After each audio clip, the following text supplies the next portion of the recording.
Hello दोस्तों, ये है हमारा जीके जीएस का वीडियो नंबर 1 और ये है हमारा रामबाण सीरीज। इसका नाम हमने रामबाण इसलिए रखा है क्योंकि हमें सारे के सारे पीवाईक्यूज को सॉल्व करते करते उससे रिलेटेड सारे इंपॉर्टेंट फैक्ट्स और थ्योरीज पढ़ लेना है, ताकि एक भी क्वेश्चंस हमसे मिस ना हो पाए, एक भी इंपॉर्टेंट थ्योरी हम मिस ना कर पाए।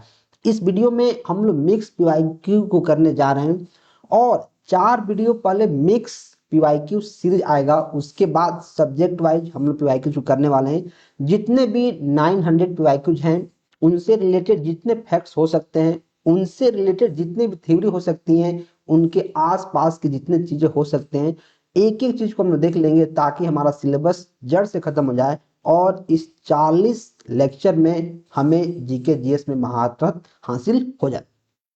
शुरू के जब आप 4 वीडियो देखेंगे तब आपको पता चलना शुरू हो जाएगा कि किस तरह से चीजें काम करती हैं और 40 लेक्चर्स के बाद आपके अंदर काफी कॉन्फिडेंस आ जाएगा कि आपने काफी सारी चीजों को जान लिया है। एक एक टॉपिक, एक एक चीज से रिलेटेड हमने काफी सारी चीज को जानना है, हमने काफी सारी चीजों को लिखा है। तो वीडियो को अंत तक देखते रहें।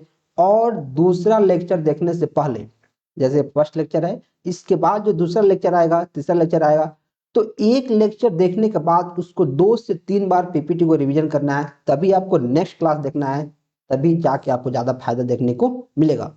एक दिन में एक वीडियो अगर आ रहा है या फिर अल्टरनेटिव पे वीडियो आ रहा है, तो नेक्स्ट वीडियो देखने से पहले इस वीडियो के जितने भी इंपॉर्टेंट फैक्ट्स हैं इनको 2 से 3 बार रिवीजन करना है, क्योंकि revision is the key. GK GS को रटना मारना मुश्किल है, लेकिन बार बार आप एक ही चीज को देखेंगे तो चीजें आपको याद हो जाएंगी।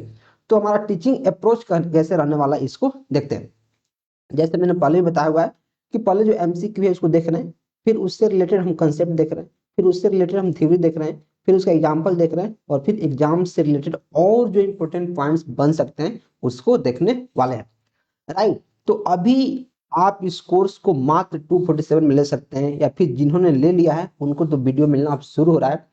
आप इस इंट्रोडक्टरी वीडियो को देख सकते हैं, काफी अच्छे से समझ सकते हैं, और फिर आप इस कोर्स को एनरोल कर सकते हैं, क्योंकि ये वीडियो हमने यूट्यूब पे भी डालना है।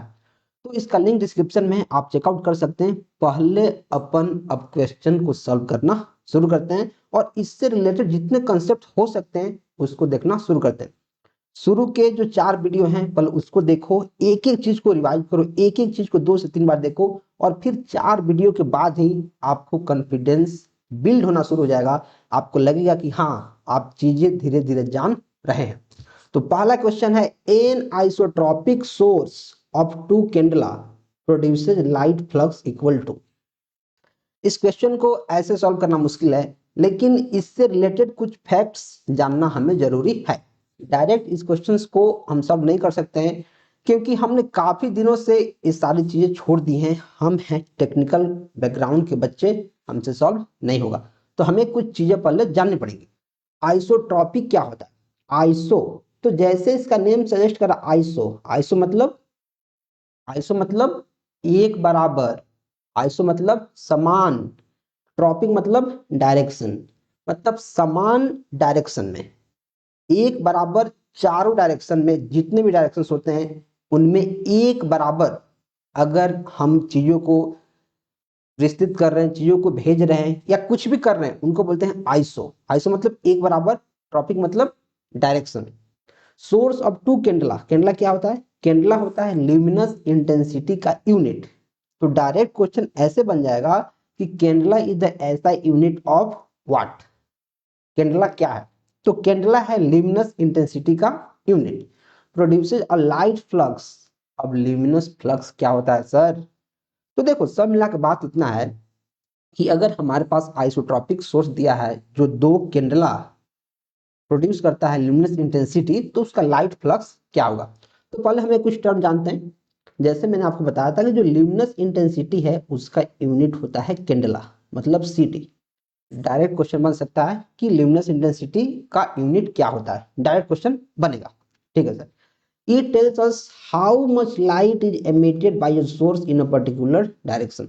जो ल्यूमिनस इंटेंसिटी होता है वो क्या क्या बोलता है कि किसी भी डायरेक्शन में कितना लाइट जा रहा है, कितना लाइट एमिट हो रहा है, कितना लाइट जा रहा है किसी भी डायरेक्शन में, इसका यूनिट होता है कैंडला।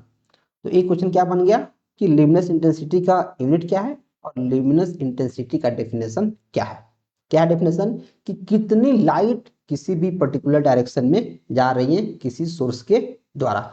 ठीक है सर। लाइट फ्लक्स क्या होता है? लाइट फ्लक्स ये होता है कि जो लाइट जा रही है उनमें कितनी विजुअल लाइट है, वैसी लाइट जिसको हम देख सकते हैं, जो विजुअल हैं, जो सच में एग्जिस्ट कर रही हैं।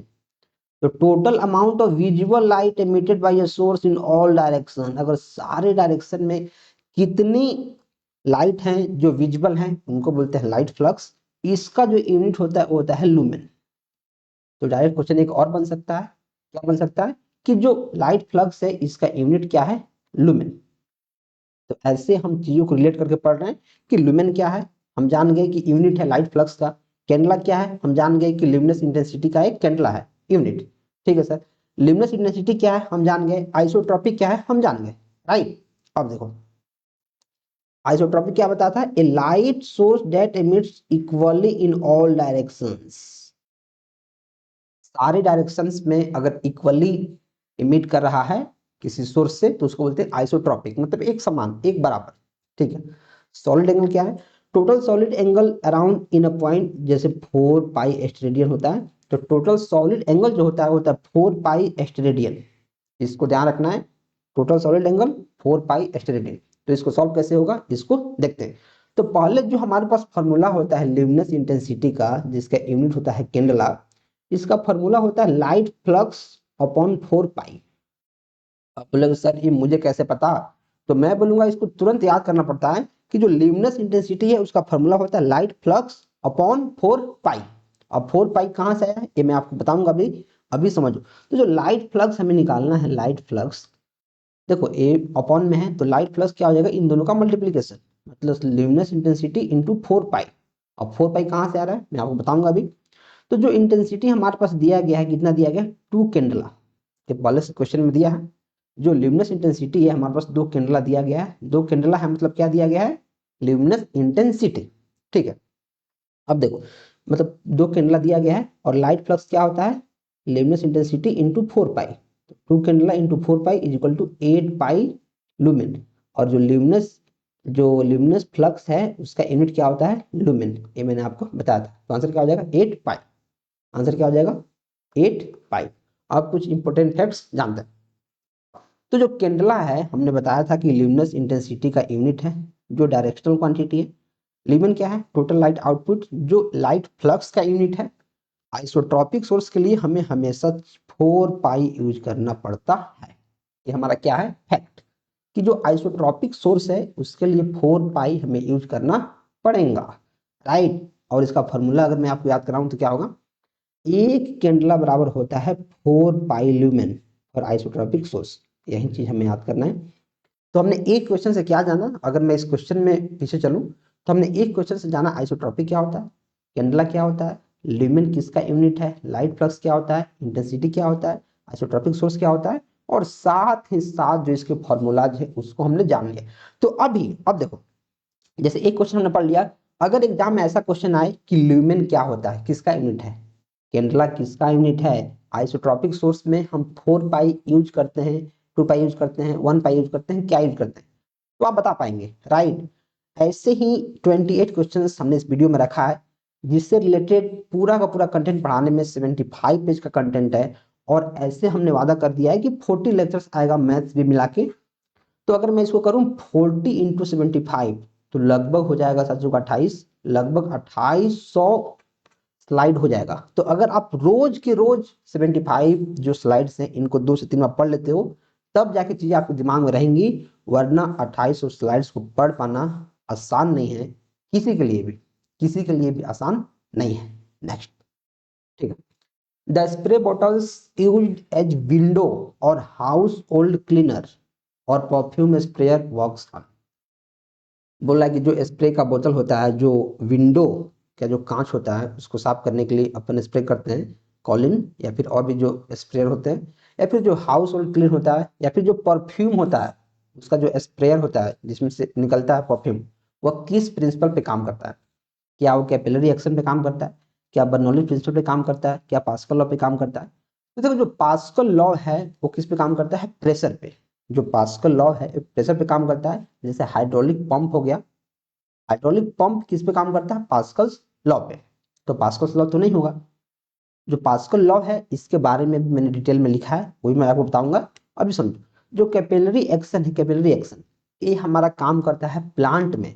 जैसे जो प्लांट होता है वो रूट से, जो उसके जड़ होते हैं, जड़ से जल को अवशोषित करता है, जल को खींचता है। तो धीरे धीरे खींचता है, प्रेशर थोड़ी मार देगा। जो कैपिलरी एक्शन है किस पे काम करता है, जल खींचने में। जो प्लांट होते हैं रूट से जड़ को खींचते हैं, जड़ को बोल रहे हैं, रूट से जल को खींचते हैं और अपने पूरे के पूरे पार्ट्स में पहुंचाते हैं। वो होता है कैपिलरी एक्शन, जो धीरे धीरे होता है। या जैसे आप मोमबत्ती देखते हो, दिया देखते हो, जैसे मान लो आप दिया है दीपक, इसमें आपने तेल रखा है, घी रखा है, कुछ भी रखा है, और आप दीपक जला रहे हो। तो दीपक जैसे आपने इसमें रखा है तो यहाँ जो तेल से भींग जाता है और ऊपर चढ़ता है तेल, तब जाके हमारा दीपक रोशनी करता है। तो वो करता है कैपिलरी एक्शन के सिद्धांत पे। तो ये तो नहीं होगा। जो इसका एक्चुअल में आंसर होगा वो होता है बर्नौली प्रिंसिपल। अब बर्नौली प्रिंसिपल क्या है, क्यों है, पास्कल लॉ क्या है, कैपिलरी एक्शन क्या है, इससे रिलेटेड जो चीजें हैं अब उससे हम देखते हैं। ठीक है, तो देखो जो कैपिलरी एक्शन है वो सरफेस टेंशन पे काम करता है। जो वेरी थिन ट्यूब होते हैं उनपे, जो एक स्प्रे की तरह फोर्सफुली चीजें नहीं प्रोड्यूस कर सकता है, जो वीक ऑफ अ लैम्प और प्लांट वाटर ट्रांसपोर्ट में यूज होता है, जो मैंने आपको बता दिया। अब देखो जो बर्नौली का कंसेप्ट है वो क्या है कि अगर वेलोसिटी किसी फ्लूइड का बढ़ेगा, वेलोसिटी मतलब स्पीड, वेलोसिटी मतलब क्या है, स्पीड। अगर कोई फ्लूइड है उसके स्पीड को हम बढ़ा रहे हैं, तो जो उससे प्रेशर बनेगा उस फ्लूइड का, the pressure exerted by that fluid decreases, तो उससे प्रेशर क्या होगा, घट जाएगा। तो बर्नौली प्रिंसिपल डायरेक्ट एग्जाम में आ सकता है कि अगर फ्लूइड का वेलोसिटी बढ़ रहा है तो क्या होगा। अगर फ्लूइड का वेलोसिटी बढ़ रहा है तो उस पर जो प्रेशर लग रहा है वो घटेगा। ठीक है, यही प्रेशर है मेन रीजन लिक्विड राइज करने का और स्प्रेयर में से स्प्रे आउट होने का। अगर मैं एग्जांपल के लिए समझूं, तो अगर फास्ट एयर है मतलब स्पीड फास्ट है तो प्रेशर कम हो जाएगा, और प्रेशर कम होगा तो लिक्विड ऊपर उठेगा, और ऊपर उठेगा तो फिर जो उसमें से छेद है उसमें से स्प्रे बाहर आएगा। तो क्या समझना है सर, ये समझना है कि जो बर्नौली प्रिंसिपल है वो ये बताता है कि अगर कोई भी हमारे पास फ्लूइड है मतलब कोई लिक्विड है, तो अगर उसके स्पीड को अपन बढ़ाते हैं तो जो प्रेशर उस पर लगेगा वो कम होगा। और इसी सिद्धांत पे हमारा क्या काम करता है, स्प्रेयर काम करता है। पास्कल लॉ क्या है सर, पास्कल लॉ यह है कि pressure applied to a confined fluid is transmitted equally in all directions. Confined fluid मतलब अगर किसी भी हम कन्फाइंड फ्लूइड पर, कन्फाइंड मतलब अगर किसी पैक के अंदर हमने लिक्विड रखा है, और मतलब किसी पैक के अंदर अंदर हमने लिक्विड रखा है, तो उस पर जो प्रेशर लगेगा वो सारे डायरेक्शन में बराबर लगेगा, सारे डायरेक्शन में। ये बोलता है पास्कल का लॉ। कन्फाइंड मतलब अगर क्लोज्ड एरिया में हम फ्लूइड को रखते हैं, तो क्लोज एरिया में हमने फ्लूइड को रखा है और उस पर कोई भी प्रेशर हम लगा रहे हैं तो इक्वली लगेगा सारे डायरेक्शन में। तो सारे डायरेक्शन में लगेगा तो उसको क्या बोलते हैं, पास्कल का नियम।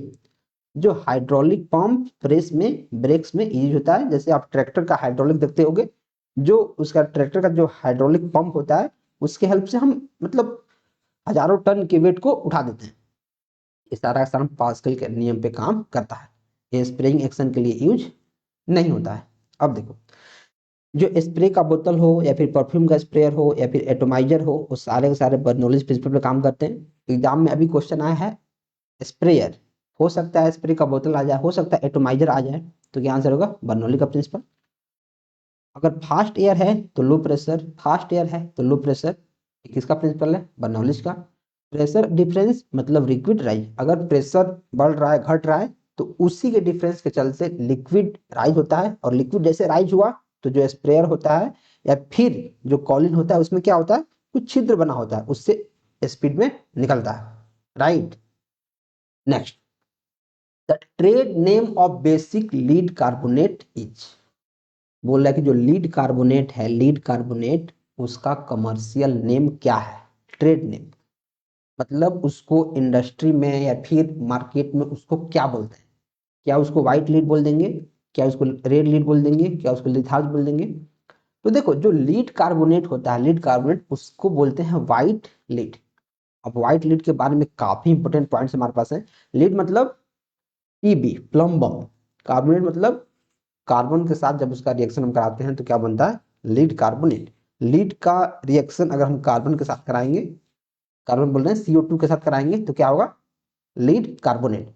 तो जो लीड होता है इसका जो केमिकल नेम होता है क्या होता है, पीबी। और CO2 इन दोनों के साथ आप कराओगे तो क्या बन जाएगा, लीड कार्बोनेट। इसका केमिकल नेम होता है बेसिक लीड कार्बोनेट। बेसिक क्यों, क्योंकि ये हाइड्रोक्साइड के साथ रिएक्शन करता है। और केमिकल फॉर्मूला की बात करेंगे तो PbCO3.PbOH, लीड हाइड्रोक्साइड। ये सिंपल कार्बोनेट नहीं है, इसमें लीड हाइड्रोक्साइड होता है, इसलिए यह बेसिक है। जिसमें हाइड्रोक्साइड लगा है वो उसका नेचर बेसिक हो जाता है, मतलब बेस लग जाता है। अब देखो जो इसका कमर्शियल नेम है या फिर ट्रेड नेम है उसको बोलते हैं व्हाइट लीड, इसको ध्यान रखना है। तो हमने क्या जान लिया, क्यों लीड कार्बोनेट हमने पढ़ा तो हमने जान लिया कि इसका केमिकल नेम ए होता है, इसका केमिकल फॉर्मूला ए होता है।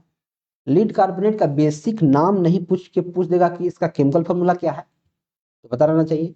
पूछ देगा कि जो ये सिंपल कार्बोनेट नहीं है तो क्या है, लीड हाइड्रोक्साइड है, इसलिए इसका नेचर क्या है पूछ देगा तो क्या बताएंगे, बेसिक। जो व्हाइट लीड है मतलब लीड कार्बोनेट, इसका प्रॉपर्टी क्या है, व्हाइट होता है, इसलिए इसको व्हाइट लीड बोलते हैं, ठीक है। ऑर्डरलेस एंड कलरलेस, इसमें कोई भी सुगंध नहीं होता है, मतलब गंध नहीं होता है, और टेस्टलेस होता है। इनसोल्यूबल इन वाटर, पानी में इनसोल्यूबल होता है। Has strong covering opacity power, strong covering इस पे होता है, और एक वाइट पिगमेंट की तरह काम करता है। तो डायरेक्ट क्वेश्चन आ सकता है कि जो व्हाइट लीड है उसका नेचर क्या है, उसका प्रॉपर्टी क्या है, क्या ऑर्डरलेस होता है, इंसोल्यूबल होता है वाटर में कि सोल्यूबल होता है, व्हाइट पिगमेंट की तरह काम करता है कि नहीं करता है, ये चीजें आ सकती है। जो व्हाइट लीड है कैसे बनता है, reacting lead oxide PbO plus carbon dioxide. Lead oxide मैंने सिर्फ लीड बोल दिया था उसमें, लीड ऑक्साइड प्लस CO2, इसको मिलाओगे रिएक्शन करेगा तो क्या बन जाएगा, PbCO3, लीड कार्बोनेट, ये बन जाएगा अगर वाटर के प्रेजेंस में हम कराते हैं तो। ठीक है सर। अगर पहले की बात करें तो पेंट्स में, कॉस्मेटिक्स में, कोटिक्स में इसका यूज होता था, use since Egypt, ancient Egypt and Greece. Ancient Egypt और ग्रीस के समय से यूज हो रहा है। अगर इसका मैं टॉक्सिक नेचर की बात करूं, चूंकि व्हाइट होता है तो हाईली टॉक्सिक होता है, लीड पॉइजनिंग कर सकता है, ब्रेन को, किडनी को, नर्वस सिस्टम को डैमेज कर सकता है अगर इसको यूज करें तो। हैंस बैंड और restricted in many current countries together today, इसलिए आजकल काफी सारे देश में इसको बैन किया गया।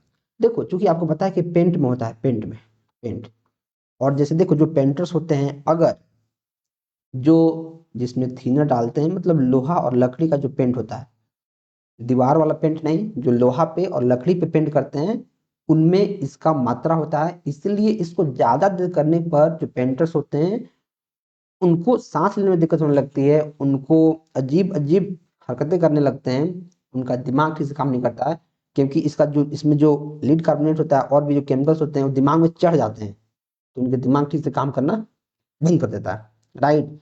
तो इसलिए ज्यादा देर तक इसका यूज करना वर्जित है। जो रेड लीड है, रेड लीड, वो होता है इसका फुल फॉर्म Pb3O4, जो बैटरी में और एंटी कोरोजन पेंट में होता है, जिससे जंग नहीं लगता है, ये कार्बोनेट नहीं है। जो लिथार्ज है वो लीड ऑक्साइड है PbO, येलो और रेडिश होता है, या तो येलो होगा या फिर लाल की तरह होगा, ये डिफरेंट कंपाउंड है, ये हमारा उसका नेम नहीं है। तो इसका एक्चुअल आंसर क्या हो जाएगा, एक्चुअल आंसर हो जाएगा व्हाइट लीड, व्हाइट लीड इसका एक्चुअल आंसर हो जाएगा। ठीक है सर, समझ गया। Next, which of the following elements has the largest atomic radius. बोल रहा है कि हमारे पास कुछ एलिमेंट्स दिया गया है पीरियोडिक टेबल में से उठा के, इसमें से सबसे लार्जेस्ट रेडियस किसका होता है, रेडियस मतलब त्रिज्या,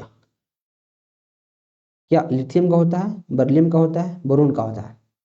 तो देखो एटॉमिक रेडियस क्या होता है, एटॉमिक रेडियस ये होता है कि जो एटम होता है उसका जो सेंटर पॉइंट है न्यूक्लियस, न्यूक्लियस से लेके जो एटम होता है उसके आउटर मोस्ट सेल में जो इलेक्ट्रॉन है वहां तक के जो डिस्टेंस होता है, अगर मैं जैसे मान लो एटम है और यहाँ न्यूक्लियस है, ठीक है, और मान लो यहाँ कोई आउटर मोस्ट इलेक्ट्रॉन है यहाँ, तो न्यूक्लियस से लेकर सेंटर से लेकर यहाँ तक जो डिस्टेंस है इसको बोलते हैं एटम का रेडियस। ठीक है, atomic radius is the distance from the centre of the nucleus to the outermost electronic shell, जो बता दिया हूँ। It indicate the size of the atom, ये मैंने बता दिया। तो जो एटॉमिक रेडियस होता है वो कब बढ़ता है कब घटता है इसके बारे में जानना है, क्योंकि एग्जाम में यहाँ से क्वेश्चंस आते हैं। तो अगर आप पीरियोडिक टेबल की बात करो, पीरियोडिक टेबल जैसे मान लो पीरियोडिक टेबल है, तो अगर आप लेफ्ट से राइट जा रहे हो तो उसको बोलते हैं पीरियड। मतलब जैसे मान लो कि ए है, जो ए है इधर से इधर जा रहे हैं वो है पीरियड, और ऊपर से नीचे आ रहे हैं तो उसको बोलते हैं ग्रुप। तो क्रॉस ऑफ पीरियड मतलब लेफ्ट से हम राइट जा रहे हैं तो जो एटॉमिक रेडियस होगा वो घटता है, ये हमारा क्या है फैक्ट। अगर अगर अगर मैं लेफ्ट से लेके राइट जा रहा हूँ, लेफ्ट में मैं हूँ और राइट में मैं जा रहा हूँ, जैसे आगे बढ़ूंगा तो एटम का जो साइज होगा वो घटते जाएगा, क्योंकि एटम का साइज घटते जाएगा तो एटॉमिक जो रेडियस है वो भी घटता जाएगा। ठीक है सर, रीजन क्या है, क्योंकि नंबर ऑफ सेल्स हमारा सेम ही रहता है। जैसे मान लो इसमें जा रहा हूँ तो यहाँ गया यहाँ गया यहाँ गया, लेकिन ये सेल तो सेम ही है, यही इसी सेल में मैं मूव कर रहा हूँ। ठीक है, nuclear charge number of protons increase, ये चीज आपको याद करना पड़ेगा कि जैसे हम पीरियड में जाएंगे, हम लेफ्ट से राइट जाएंगे तो एटॉमिक जो रेडियस है वो घटेगा, जो न्यूक्लियर चार्ज है नंबर ऑफ जो प्रोटॉन्स हैं वो बढ़ेंगे। Electrons are pulled closer to the nucleus, electrons को न्यूक्लियस के पास लाया जाएगा। अगर मैं ग्रुप में ऊपर नीचे आता हूँ, ऊपर से नीचे जाता हूँ तो क्या हो जाएगा, क्योंकि इसमें हमारा डिक्रीज हो रहा था साइज, तो इसमें क्या हो जाएगा increase. New electron shells are added, नीचे आ रहा हूँ तो साइज बढ़ेगा तो और इलेक्ट्रॉन्स इसमें बढ़ेंगे और शील्डिंग इफेक्ट्स को बढ़ाएगा। तो एक चीज याद रखना है, एक चीज याद रखना है जो सबसे इंपॉर्टेंट है, कि अगर आप पीरियड में लेफ्ट टू राइट जा रहे हो तो एटॉमिक जो रेडियस होगा घटेगा, जो नंबर ऑफ प्रोटॉन्स होंगे वो बढ़ेंगे। अगर आप डाउन अ ग्रुप जा रहे हो, टॉप टू डाउन किसी ग्रुप में अगर जा रहे हो तो एटॉमिक रेडियस क्या होगा, बढ़ेगा इसमें, क्योंकि पीरियड में घट रहा तो इसमें बढ़ेगा और इलेक्ट्रॉन्स इसमें बढ़ते जाएंगे। Right, next. तो अगर आप लिथियम की बात करो, बर्लियम की और बोरोन को, तो लिथियम पहले आता है, फिर बरेलियम और फिर आता है बोरोन। तो सबसे बड़ा किसका हो जाएगा, लिथियम का, क्योंकि लेफ्ट में है, इधर जाएंगे तो छोटा हो जाएगा, इधर जाएंगे तो और छोटा हो जाएगा। तो 167 पिकोमीटर है, और ये है 112, और ये है 87। तो बड़ा कौन है, लिथियम। तो इस केस में लिथियम आंसर हो जाएगा। तो यहाँ से इस क्वेश्चन से क्या याद रखना है, इस क्वेश्चन से ये याद रखना है कि एटॉमिक रेडियस क्या होता है। अगर लेफ्ट टू राइट हम पीरियड में जा रहे हैं तो क्या होता है, टॉप टू डाउन अगर हम ग्रुप में जा रहे हैं तो क्या होता है, और लेफ्ट टू राइट को क्या बोलते हैं, पीरियड।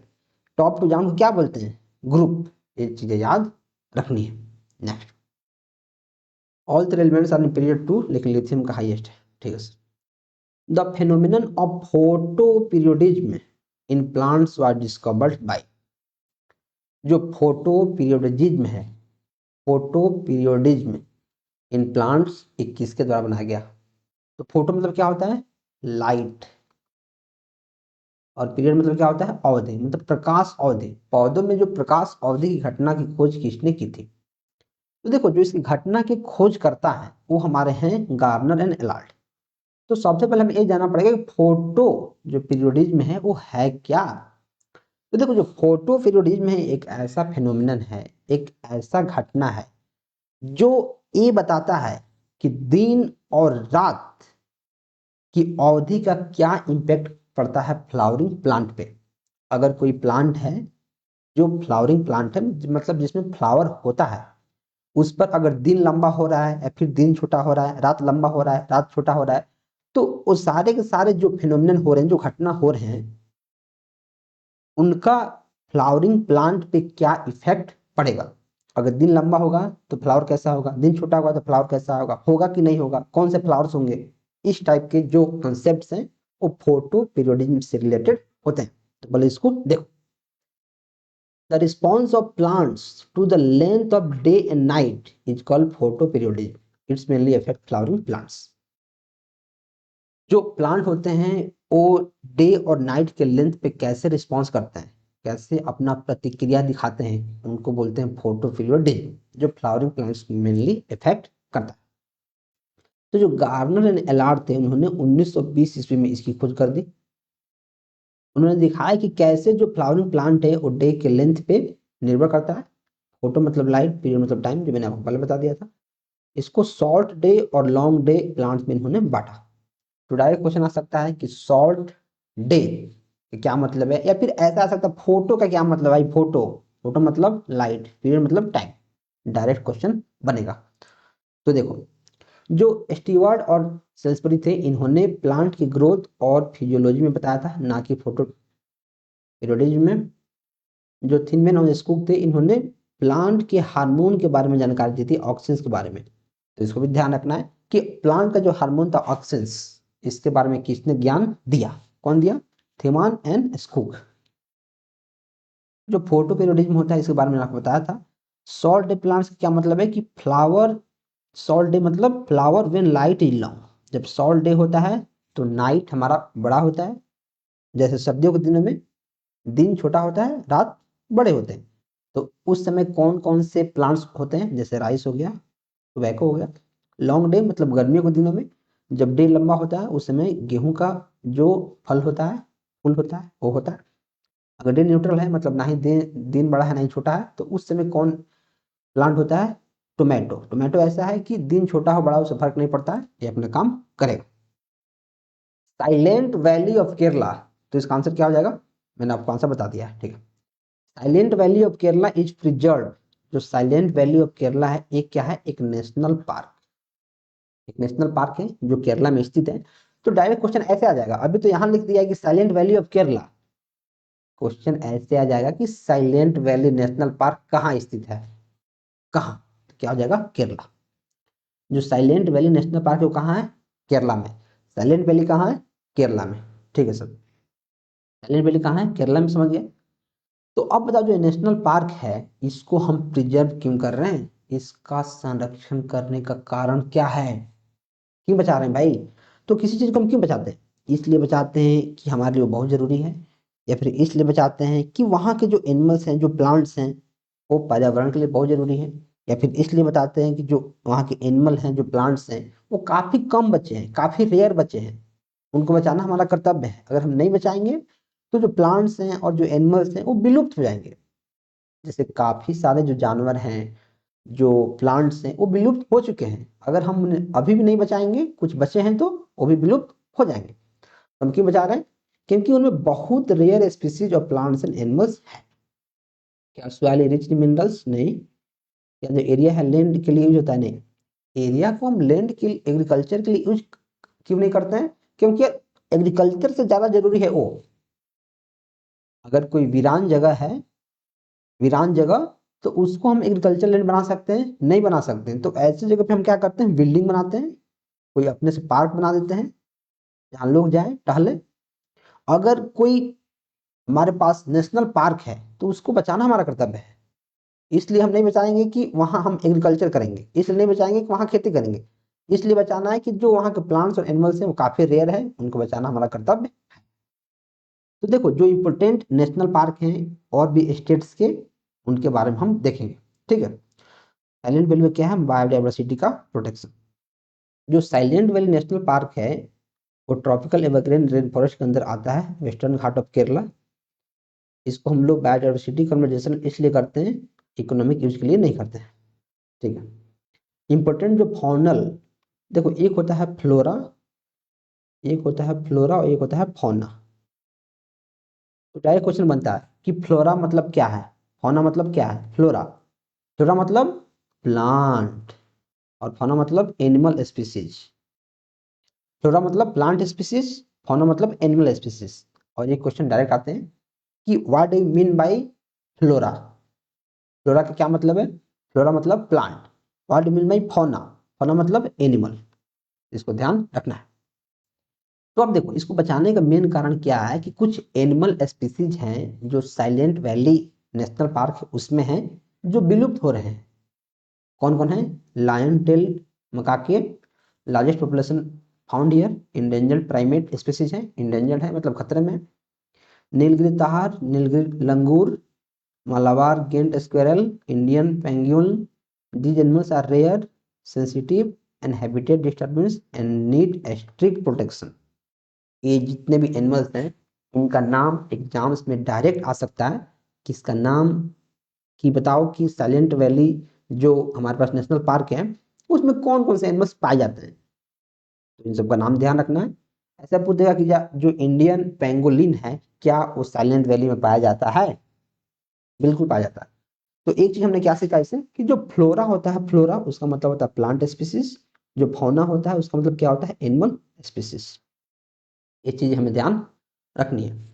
अब देखो जो इंपॉर्टेंट फ्लोरल है मतलब प्लांट जिनको बचाना हमारा कर्तव्य है, जो हजारों साल से पड़े हुए हैं, जैसे Nilgiri, rhododendron, Indian rubber tree, Malabar holly, इनको बचाना है नहीं तो सारे सारे विलुप्त हो जाएंगे। इसलिए प्लांट बायोडाइवर्सिटी का हॉटस्पॉट भी इसको बोलते हैं। कुछ रिलेटेड टर्म्स को देखते हैं। बायोडाइवर्सिटी का हॉटस्पॉट क्या होता है, area with a very high species diversity and endemism, Western Ghat ऐसा एरिया जिसमें बहुत ज्यादा स्पीसीज डाइवर्सिटी हो उसको बोलते हैं बायोडाइवर्सिटी, मतलब जहां बहुत विविध प्रकार के क्या हो, अलग अलग प्रकार के स्पीसीज हो। एंडेमिक स्पीसीज क्या होता है, species found only in specific region. Endemic मतलब किसी पर्टिकुलर एरिया में ही वो पाए जा रहे हैं, जैसे वेस्टर्न घाट हो गया, वहां जो पाए जा रहे हैं उनको बोलते हैं एंडेमिक। ट्रॉपिकल एवरग्रीन फॉरेस्ट क्या है, forest with year round green vegetation and high rainfall, ऐसे फॉरेस्ट जहां सालों साल ग्रीन वेजिटेशन होता है, हरे भरे घास होते हैं, हरे भरे चीजें रहती हैं और ज्यादा वर्षा होती है, उनको बोलते हैं ट्रॉपिकल एवरग्रीन। ट्रॉपिकल एवरग्रीन मतलब सदाबहार, एवरग्रीन ऐसे बोलते हैं। ये गाना जो है एवरग्रीन सॉन्ग है, मतलब सदाबहार सॉन्ग है, हमेशा उसमें काम होते रहता है। कंजर्वेशन मतलब प्रोटेक्ट करना, इसको समझना जरूरी है। तो all the national park of Kerala, जो केरला है वहां के जितने भी इंपोर्टेंट नेशनल पार्क हैं कंप्लीट एंड ऑफिशियल क्या है, साइलेंट वैली नेशनल पार्क, ये क्वेश्चन में दिया गया। ऐसे क्वेश्चन पूछ देगा कि पेरियार नेशनल पार्क कहाँ का है, पेरियार नेशनल पार्क कहाँ का है, कहाँ का है, केरला का। इरेविल्लु इरेविकुलम नेशनल पार्क कहाँ का है, केरला का। अन्नामुड़ी 16 नेशनल पार्क केरला का। पंपादुम 16 नेशनल पार्क केरला का। माथिकेटन 16 नेशनल पार्क केरला का। तो देखो जैसे एक नेशनल पार्क आया साइलेंट वैल्यू, तो उससे रिलेटेड हमने केरला के सारे जो नेशनल पार्क है उनको जान लिया। एक नेशनल पार्क है, हमने एक एक नाम जान लिया। अब इसी को हम अगर 2-3 बार पढ़ देंगे तो क्या ये चीजें हमारे दिमाग में नहीं सेट हो जाएंगी, क्या ये चीजें देख के हमें नहीं पता चल पाएगा कि केरला का कहाँ का है। साइलेंट वैली तो हमें याद ही हो गया था, पेरियार हमें याद हो गया, और बाकी जो बारी बारी नाम है अन्नामुड़ी में याद हो गया, और बाकी जो 3 याद है, अगर मैं 3 को बार बार देख लूंगा, 2-3 बार देख लूंगा, सप्ताह में 3 बार देख लूंगा, तो क्या मुझे याद नहीं रहेगा, बिल्कुल रहेगा।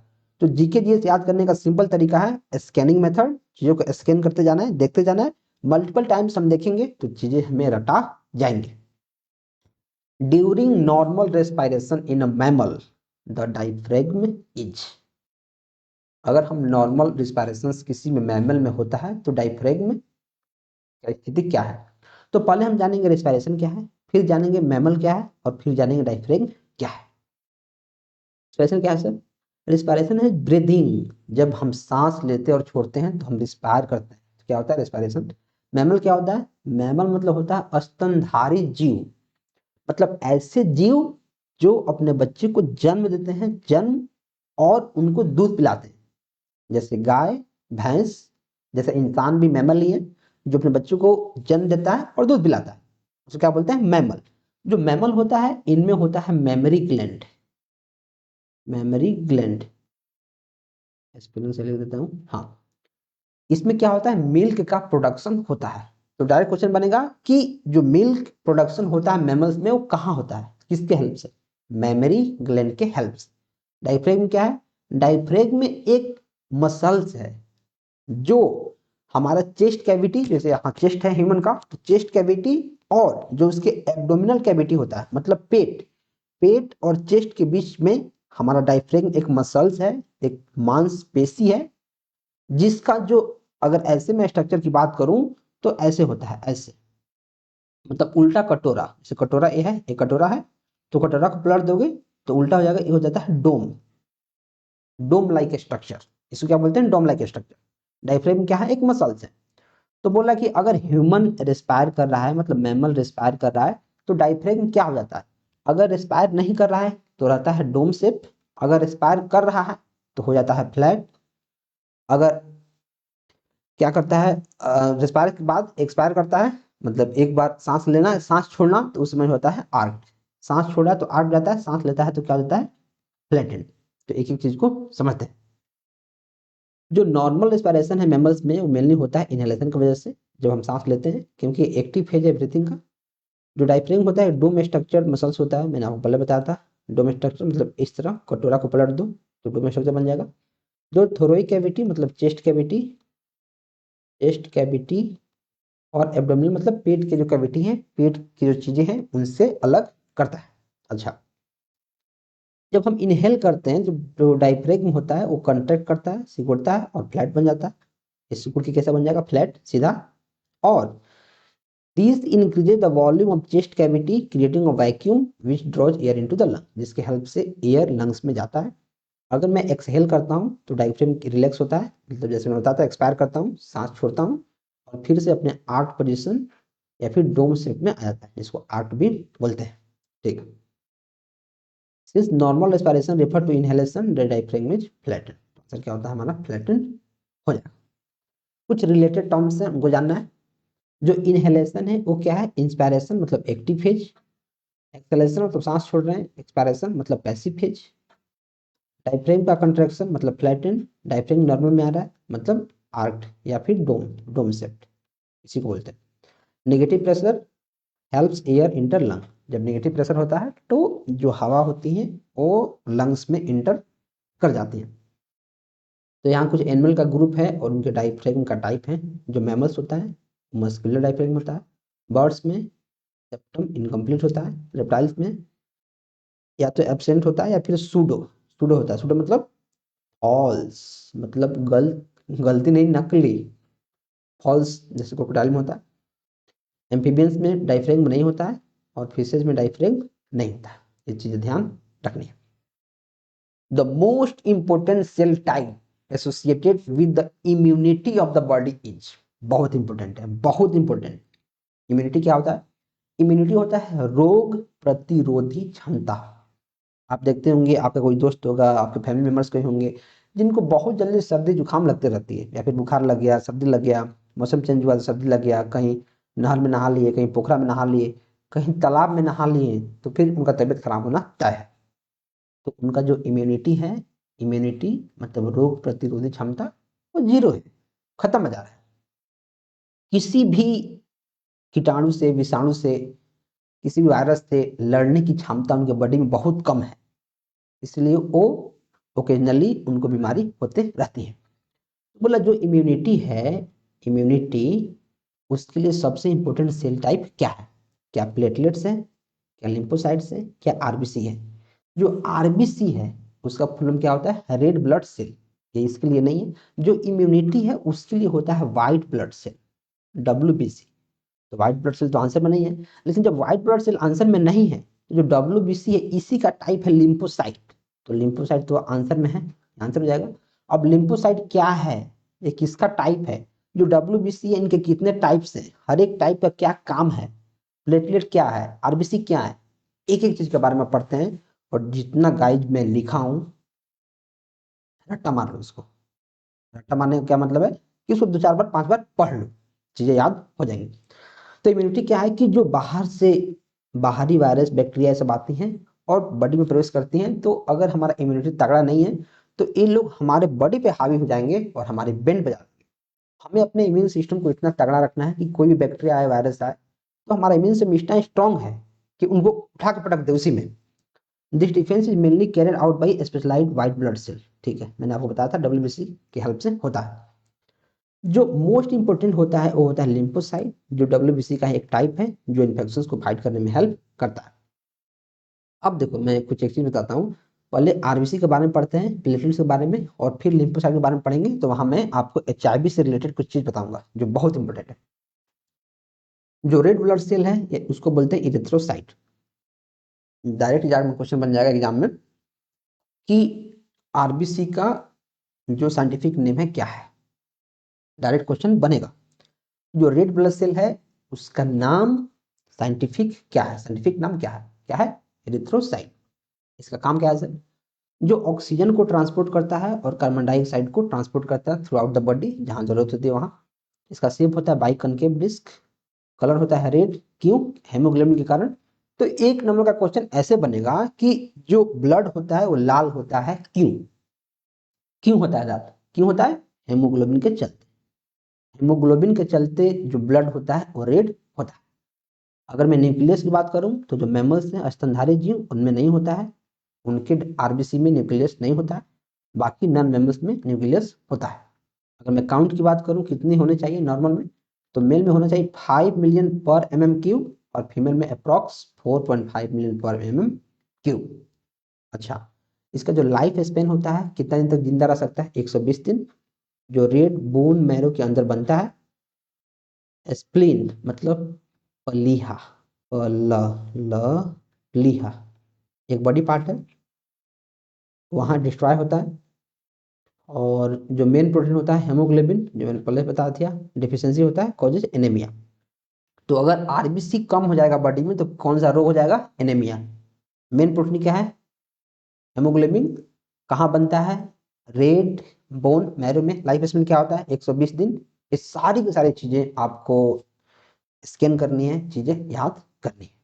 अच्छा सर, जो मेमोरी होता है, मेमोरी याद रखना है, मतलब मेमोरी क्या करना है, आरबीसी होता है ऑक्सीजन कार्बन डाइऑक्साइड को ट्रांसफर करता है, हेमोग्लोबिन उसमें होता है, न्यूक्लियस नहीं होता है मैमल्स में। और बाकी ये सारी चीजें आपको ध्यान रखनी है, ये सारी चीजें क्या करनी है, ध्यान रखनी है। क्या भैया मैं इसको बैठ के तोते की तरह रटना शुरू करूं, नहीं रटना नहीं है। इसको पीपीटी आपको मिलेगा, आपको इसको सप्ताह में 3 बार देखना है, इसको 3 बार चीजें याद हो जाएंगी। ठीक है, प्लेटलेट क्या होता है, इसका केमिकल नेम है, साइंटिफिक नेम थ्रोम्बोसाइट्स। तो एक क्वेश्चन तो यहीं से बन जाएगा कि थ्रोम्बोसाइट किसको बोलते हैं, या फिर प्लेटलेट्स का साइंटिफिक नेम क्या है, थ्रोम्बोसाइट्स। इसका फंक्शन क्या है, ब्लड क्लॉटिंग। अगर जैसे मान लो कि आपका हाथ कहीं कट गया, जैसे मान लो ये आपका उंगली है, कहीं कट गया, या फिर शरीर में कहीं भी कोई कट लग गया तो खून क्या होता है, बाहर निकलने लगता है। अगर आपके अंदर प्लेटलेट नहीं है, अगर प्लेटलेट का कमी है तो फिर आपका खून बंद नहीं होगा, गिरते रहेगा। जैसे क्या कर, जैसे खून गिर रहा है, जैसे आप वहां पे हाथ से दाब दिए या फिर किसी भी चीज से आपने फोर्स लगाया दाब दिए, तो कुछ देर में ब्लड वहां क्लॉट हो जाता है और फिर आपका खून बंद हो जाता है। अगर आपके बॉडी में प्लेटलेट नहीं है तो आप दाबेंगे तो रुकेगा, जैसे छोड़ेंगे फिर से बाहर निकलने लगेगा, ब्लड क्लॉट नहीं हो पाएगा। तो डायरेक्ट क्वेश्चन बनता है कि जो क्लॉटिंग है वो किसका फंक्शन है, किसका है, प्लेटलेट्स का। नेचर क्या है, सेल फ्रेगमेंट, कंप्लीट सेल नहीं है। फॉर्म किससे होता है, मेगा कार्योसाइट से, इसको ध्यान रखना है बढ़ाने में। शेप होता है स्मॉल इरेगुलर, न्यूक्लियस नहीं होता है। काउंट होना चाहिए 1.3 से 4 लाख पर mm³, कहीं कहीं 1.5 से 3 लाख mm³ दिया रहता है, तो इस रेंज को आपको ध्यान रखना है। लाइफ स्पेन होता है 7 से लेकर 10 दिन। जो ब्लड प्लाज्मा में प्रेजेंट होता है, अब ब्लड प्लाज्मा क्या है इसके बारे में किसी टॉपिक में ब्लड आएगा तो वहां हम लोग इसका चीज हरण करेंगे। इसका डिफिशियंसी क्या होता है, कॉजेज एक्सेसिव ब्लीडिंग। अगर प्लेटलेट्स नहीं है तो जैसे मैंने आपको बताया था, कुछ भी आपके बॉडी में कट लग जाएगा तो फिर खून निकलते रहेगा, निकलते रहेगा, निकलते रहेगा, निकलते रहेगा, बहुत ज्यादा निकल जाएगा। क्यों जरूरी है, अगर किसी भी घाव को भरना है तो प्लेटलेट्स चाहिए, ब्लड लॉस को बचाता है। तो क्या याद रखना है, प्लेटलेट बराबर क्लॉटिंग प्लस सेल का फ्रेगमेंट, इसको ध्यान रखना है। अब हम जानते हैं लिम्फोसाइट्स के बारे में। जो लिम्फोसाइट्स होता है, लिम्फोसाइट्स ये 2 टाइप का होता है, एक होता है बी लिम्फोसाइट्स और एक होता है टी लिम्फोसाइट्स। बी लिम्फोसाइट्स को बी सेल्स बोलते हैं और टी लिम्फोसाइट्स को टी सेल्स बोलते हैं। ठीक है, तो देखो जो बी लिम्फोसाइट है वो क्या करता है, एंटीबॉडीज को बनाता है। एंटीबॉडीज क्या है, एंटीबॉडीज वो प्रोटीन है that binds to a neutralized foreign invaders, जो बाहर से आक्रमणकारी हैं, जैसे वायरस हो गया, फंगस हो गया, कोई बैक्टीरिया हो गया, जीवाणु हो गया, ये जो बाहर से आते हैं उनको बाइंड करता है और न्यूट्रलाइज करता है। तो इसी के चलते जैसे मान लो किसी को अगर हेपेटाइटिस बी हुआ है, मान लो कोई बीमारी है हेपेटाइटिस बी, हेपेटाइटिस बी, तो जब जब आप ब्लड टेस्ट कराओगे, ब्लड टेस्ट, तो ब्लड टेस्ट में क्या, इसका एंटीबॉडीज को ढूंढेगा कि अगर ये वायरस प्रेजेंट है तो इसका एंटीबॉडी जरूर होगा। एंटीबॉडीज क्या होता है, प्रोटीन होता है, मतलब इस वायरस से रिलेटेड जो प्रोटीन होगा उसको ढूंढा जाएगा। अगर ये प्रोटीन मिल गया मतलब हेपेटाइटिस बी वायरस शरीर के अंदर प्रवेश कर गया है। each B cell produces specific antibodies for a particular antigen। प्रत्येक जो बी सेल होता है वो अलग अलग टाइप के एंटीबॉडीज बनाता है अलग अलग एंटीजेंस के लिए। एक होता है टी लिम्फोसाइट जिसको बोलते हैं टी सेल, और जो टी सेल है ये बहुत ज्यादा इंपॉर्टेंट है। जो टी सेल है ये बहुत ज्यादा इंपॉर्टेंट है। अगर टी सेल आपके बॉडी में उसका मात्रा कम होना शुरू कर दे तो समझ लीजिए कि आपकी छुट्टी होने वाली है। अगर जो टी सेल्स हैं इनकी जो क्वांटिटी है बॉडी में एकदम कम हो जाए तो आदमी की छुट्टी होने से कोई नहीं बचा सकता है। इसका एक तरह से इलाज ही नहीं है। इसको ट्रीट किया जा सकता है, रोका जा सकता है कुछ दिन के लिए, लेकिन परमानेंटली क्योर नहीं किया जा सकता था। और ये होता है HIV के केस में। HIV क्या है, ह्यूमन इम्यूनोडेफिशिएंसी वायरस। एक ऐसा वायरस जिसका इलाज संभव नहीं है, जो ला इलाज है। अगर किसी को HIV हो गया तो जो मेडिकेशंस हैं कुछ दिन के लिए उसको सप्रेस कर सकती हैं, उसको दबा सकती हैं, उसके ग्रोथ को कम कर सकती हैं, लेकिन ऐसा कोई भी मेडिकेशन नहीं है जो इसको क्योर कर दे, जो इसको रोक दे। तो अगर किसी को HIV हो गया है तो फिर 10 साल में अगर दवा खा रहा है थोड़ा ठीक रहेगा, वरना 3 से 5 साल में उसकी छुट्टी होनी तय है। जो HIV होता है वो मेनली हमारे जो टी सेल होता है, टी सेल्स इस पे आक्रमण करता है और टी सेल को कम करता है, कम करता है, कम करता है, कम करता है, इतना कम कर देता है कि जो HIV वायरस है वो आदमी को एड्स पकड़ा देता है, acquired immunodeficiency syndrome. AIDS क्या होता है, मतलब बहुत सारी बीमारी जब एक साथ लगने शुरू हो जाए तो उसको बोलते हैं एड्स। और उसी में लगता है जिसको HIV हुआ, क्योंकि HIV जो होता है हमारे इम्यून सिस्टम्स को इतना वीक कर देता है, इतना वीक कर देता है कि कोई भी इंफेक्शन हमें तुरंत लग जाता है, तुरंत। अगर कोई HIV इन्फेक्टेड पर्सन है तो उसको जितना बीमारी होता है मतलब उतना नॉर्मल आदमी को कभी नहीं हो सकता है। उसको हर एक बीमारी हो जाएगा, और हर एक बीमारी उसको हो रहा है तो क्या बन गया है, एड्स।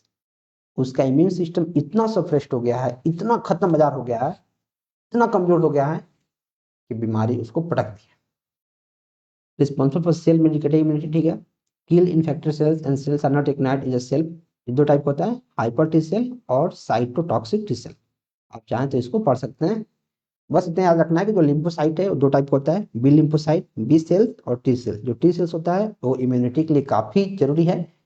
और जो HIV के पेशेंट्स होते हैं जिनको HIV लगता है वो क्या करते हैं, उनका जो टी सेल्स एकदम कम होने लगता है और फिर उनका छुट्टी होना तय है। कैसे बनता है लिम्फोसाइट, ये बोन मैरो में बनता है। तो जैसे जो रेड ब्लड सेल था RBC, उसमें आप देखे हैं कि वो रेड बोन मैरो में बनता है। बोन मैरो मतलब अस्थि मज्जा। जैसे जितने लोग नॉन वेजिटेरियन होंगे, नॉन वेज, मैं एक चीज बता देता हूँ। नॉन वेज जैसे मान लो कि वो लोग लेग पीस खाते हैं, लेग पीस बनाता हूँ ऐसे, कौन सा लेग पीस है, मान लो लेग पीस है, ठीक है। तो जितने लोग लेग पीस खाते हैं चिकन के, जैसे मान लो इसमें मैं मांस बना देता हूँ, ठीक है। तो खाने के बाद जितने इसके अंदर जो हड्डी है, इसके अंदर जो वो रहता है खून टाइप का इसके अंदर, उसको भी लोग खा जाते हैं। तो उसको जो इसके अंदर रहता है हड्डी के अंदर उसको बोलते हैं बोन मैरो। बोन मैरो अस्थि मज्जा, ऐसे समझ आएंगी। They mature in the thymus, ये थाइमस में मेच्योर होता है। They circulate through the blood stream and lymphatic system constantly monitoring for foreign invaders। Foreign invaders मतलब क्या है कि जो बाहर से आक्रमण कर रहे हैं, जैसे बैक्टीरिया, वायरस, पैथोजेंस, इस टाइप का, ठीक है। एग्जाम रिलेटेड इम्यूनिटी क्या होता है, एबिलिटी टू रेसिस्ट इन्फेक्शन बता दिया हूँ। लिम्फोसाइट WBC जो इम्यून सिस्टम के लिए रिस्पॉन्सिबल हो, एंटीबॉडीज जो प्रोटीन है, बी सेल्स जो इम्यूनिटी के लिए काम करता है, टी सेल्स जो बहुत जरूरी है, थाइमस जहाँ पे टी सेल मेच्योर होता है, बनता है। अब देखो जो व्हाइट ब्लड सेल है जिसको बोलते हैं ल्यूकोसाइट्स, जो व्हाइट ब्लड सेल है जो क्या बोलते हैं ल्यूकोसाइट्स। और इसी का एक टाइप है हमारा क्या, लिम्फोसाइट, जो व्हाइट ब्लड सेल का ही टाइप है। तो डायरेक्ट क्वेश्चन बनेगा, जो WBC है उसका साइंटिफिक नेम क्या है, ल्यूकोसाइट। इसको दो ग्रुप में बांटा गया है, एक ग्रेनुलोसाइट और एक ए ग्रेनुलोसाइट। ग्रेनुलोसाइट मतलब जिसमें छोटे छोटे ग्रेनुल्स हों, छोटे छोटे कंपोनेंट। इनमें इसमें छोटे छोटे कंपोनेंट नहीं, ठीक है। तो WBC का जो 5 टाइप होता है, एक होता है न्यूट्रोफिल्स, इसिनोफिल्स, बेसोफिल्स, लिम्फोसाइट्स और मोनोसाइट्स। अब यहाँ एक चीज समझना है कि जो इसिनोफिल होता है, इसिनोफिल, इसी के कारण अगर ये कम हो जाता है या फिर ज्यादा हो जाता है, इसका जो बैलेंस बिगड़ जाता है, तो आदमी को पैरासाइट से और अलग अलग चीजों से एलर्जी हो जाता है। आप देखते हो वो किसी को बहुत ज्यादा सर्दी खांसी होता है, बहुत, थोड़ा सा भी धूल लग जाएगा नाक में तो सर्दी हो गया, थोड़ा सा भी मतलब कुछ भी लग गया, बाहर जा रहे हैं डस्ट लग गया, धूप लग गया, किसी को ठंड लग गई, तो उनको क्या होता है, एलर्जी। बस अब छींकेंगे 50 बार, 50 बार छींकाएंगे उनको, उनको उसी से एलर्जी होती है, एक गड़बड़ हो जाता है तब। जो वैसोफिल है, वैसोफिल, ये भी सर्दी का ही कारण है। हिस्टामिन, जब बॉडी हमारा ज्यादा हिस्टामिन रिलीज करता है, तो कोई भी बाहर की चीजें होती है उससे हमारा नाक प्रतिक्रिया करने लगता है। जैसे मान लो कि डस्ट आ गया, यहाँ आ गया, तो अगर हिस्टामिन ज्यादा हमारे बॉडी में है तो तुरंत रिएक्ट करेगा और तुरंत छींक आना शुरू हो जाएगा। तो इसीलिए जितने भी जैसे जो लेवोसेट्रिजिन है, सेट्रिजिन, या फिर मोन्टेना एल, या फिर जो है एविल, इन सब में क्या होता है, ये सारे सारे एंटी, ये क्या है, ये सारे सारे जो मेडिसिन है वो क्या है, anti histamine, anti histamine, histamine को एक्टिव नहीं होने देते हैं, जिससे हमारी सर्दी नहीं होती है। और कितना भी आपको सर्दी हो रहा है, अगर एलर्जी से हो रहा है, तो जैसे आप एंटी हिस्टामिन इन सब में से कोई भी टेबलेट खाएंगे तो 3 से 4 घंटे के अंदर आपको राहत मिल जाएगी, ठीक है सर। जो लिम्फोसाइट है वो है ए ग्रेनुलोसाइट, और लिम्फोसाइट हमारा क्या है, इम्यूनिटी के लिए है, इम्यूनिटी के लिए BT NK सेल्स इसमें होते हैं। मोनोसाइट्स, ये भी ए ग्रेनुलोसाइट है, मैक्रोफेजेज और फोगोसाइटिस, फोगोसाइटिस मतलब बैक्टीरिया से बचाना इनका मेन काम है। तो देखो एक क्वेश्चन से हमने काफी सारी चीजों को सीखा। अगर मैं इस क्वेश्चन की बात करूं तो हमने सारे के सारे जो ऑप्शंस हैं, रेड ब्लड सेल क्या है, उसके कंपोनेंट्स क्या हैं, उसका फंक्शन क्या है, प्लेटलेट्स क्या है, क्यों जरूरी है, फिर हमारा लिम्फोसाइट्स क्या है, फिर WBC क्या है, उससे रिलेटेड सारे सारे उसके टाइप्स क्या हैं, उसका मेन फंक्शन क्या है, हमने काफी सारी चीज जाना। तो ऐसे हम जानेंगे। तो अब देखो, अब जैसे मान लो एग्जाम में क्वेश्चन से आया या फिर दूसरा कोई क्वेश्चन आया कि वैसोफिल का काम क्या है, तो आपको मैंने बता दिया है कि इसमें हिस्टामिन को कंट्रोल करता है। हिस्टामिन आपने पता कर लिया, आपको पता चल गया, राइट। तो ऐसी चीजें काम करती हैं। Which agency in India has launched Utsah portal, कौन एजेंसी है इंडिया में जो उत्साह पोर्टल को लॉन्च करे, क्या UGC है, यूनिवर्सिटी ग्रांट्स कमीशन, क्या AICT है, all India council of technical education, MCI है, मेडिकल काउंसिल ऑफ इंडिया। तो देखो जो मेडिकल काउंसिल ऑफ इंडिया है वो मेडिकल के फील्ड में काम करती है, उसने उत्साह को लॉन्च नहीं किया। जो AICT है वो क्या है, टेक्निकल फील्ड में काम करता है, जैसे इंजीनियरिंग कॉलेज हो गया, BCA कॉलेज हो गया, MCA कॉलेज हो गया, डिप्लोमा एंड पॉलिटेक्निक कॉलेज हो गए, इनको नियंत्रण कौन करता है, AICT, all India council of technical education. लेकिन जो UGC है, यूनिवर्सिटी ग्रांट्स कमीशन, इसने उत्साह पोर्टल को लॉन्च किया है। अब उत्साह पोर्टल क्या है, क्यों है, इसका फुल फॉर्म क्या है, उसके बारे में जानते हैं। तो आंसर क्या हो जाता है इस केस में, UGC, ठीक है। तो देखो जो उत्साह पोर्टल है उसको UGC यानी यूनिवर्सिटी ग्रांट्स कमीशन ने लॉन्च किया है। इसका फुल फॉर्म होता है undertaking transformative strategy and actions in higher education. Full form direct पूछा जा सकता है, undertaking transformative strategy and actions in higher education, मतलब जो ट्रांसफॉर्मेटिव स्ट्रेटजी हैं या फिर एक्शंस हैं उनको हायर एजुकेशन में समाहित करना। इट वाज लॉन्च्ड ऑन सितंबर 1 2023, इसको याद रखना पड़ जाएगा। The portal supports the implementation of the national education policy NEP 2020, ठीक है, जो हेल्प करता है इन सारी चीजों में। HEI का फुल फॉर्म बहुत जरूरी है, इसको ध्यान रखना। किस किस एरिया को कवर करता है, करिकुलम डेवलपमेंट को, फैकल्टी डेवलपमेंट को, रिसर्च को, स्टूडेंट के सपोर्ट को, मतलब कॉलेज और यूनिवर्सिटी में जितनी चीज़ होती है उनको। जो AICTE है मैंने बताया था, इंजीनियरिंग और टेक्निकल कॉलेज के लिए है, ना ही उत्साह के लिए। जो MCI है मैंने बताया था मेडिकल कॉलेज के लिए, ना कि उत्साह के लिए। इसको भी ध्यान देना पड़ेगा। तो जो उत्साह है, रिफॉर्म मॉनिटरिंग पोर्टल है हायर एजुकेशन में, UGC रेगुलेटर है उसका, जितने भी यूनिवर्सिटी हैं उनका। डायरेक्ट क्वेश्चन बन सकता है कि जितने भी यूनिवर्सिटी हैं भारत में उनको रेगुलेट कौन करता है? UGC करता है। NAP 2020 क्या है? नेशनल एजुकेशन पॉलिसी है। ATI का फुल फॉर्म यहाँ पूछा जा सकता है। और जो क्वालिटेटिव रिफॉर्म्स है, क्वालिटी इंप्रूवमेंट मेजर्स है। In which city was the first pure green hydrogen plant commissioned? इसमें किया गया। तो देखो जो first pure green hydrogen plant था वो किया गया है किसमें? जोरहट, असम में। असम में किया गया। लेकिन ऑप्शन में ये सारे सारे ऑप्शंस नहीं है, इसको काटेंगे। अभी हम जानते हैं कि प्योर ग्रीन हाइड्रोजन प्लांट क्या होता है, क्यों होता है, और फिर चीजों को याद करते हैं।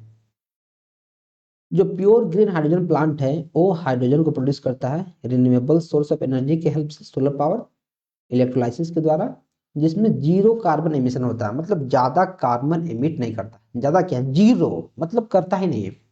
सच plants are important for India का क्लीन इकोनॉमी ट्रांजिशन। जो फर्स्ट प्योर ग्रीन हाइड्रोजन था वो किसमें कमिट किया? जोरहट, असम में किया गया था अप्रैल 2022 में, OIL, इंडियन ऑयल लिमिटेड के द्वारा। The plant produces green hydrogen using solar energy. Solar energy क्या है? रिन्यूएबल सोर्स ऑफ एनर्जी है, इसको रिन्यू किया जा सकता है, जो रिन्यू होता है।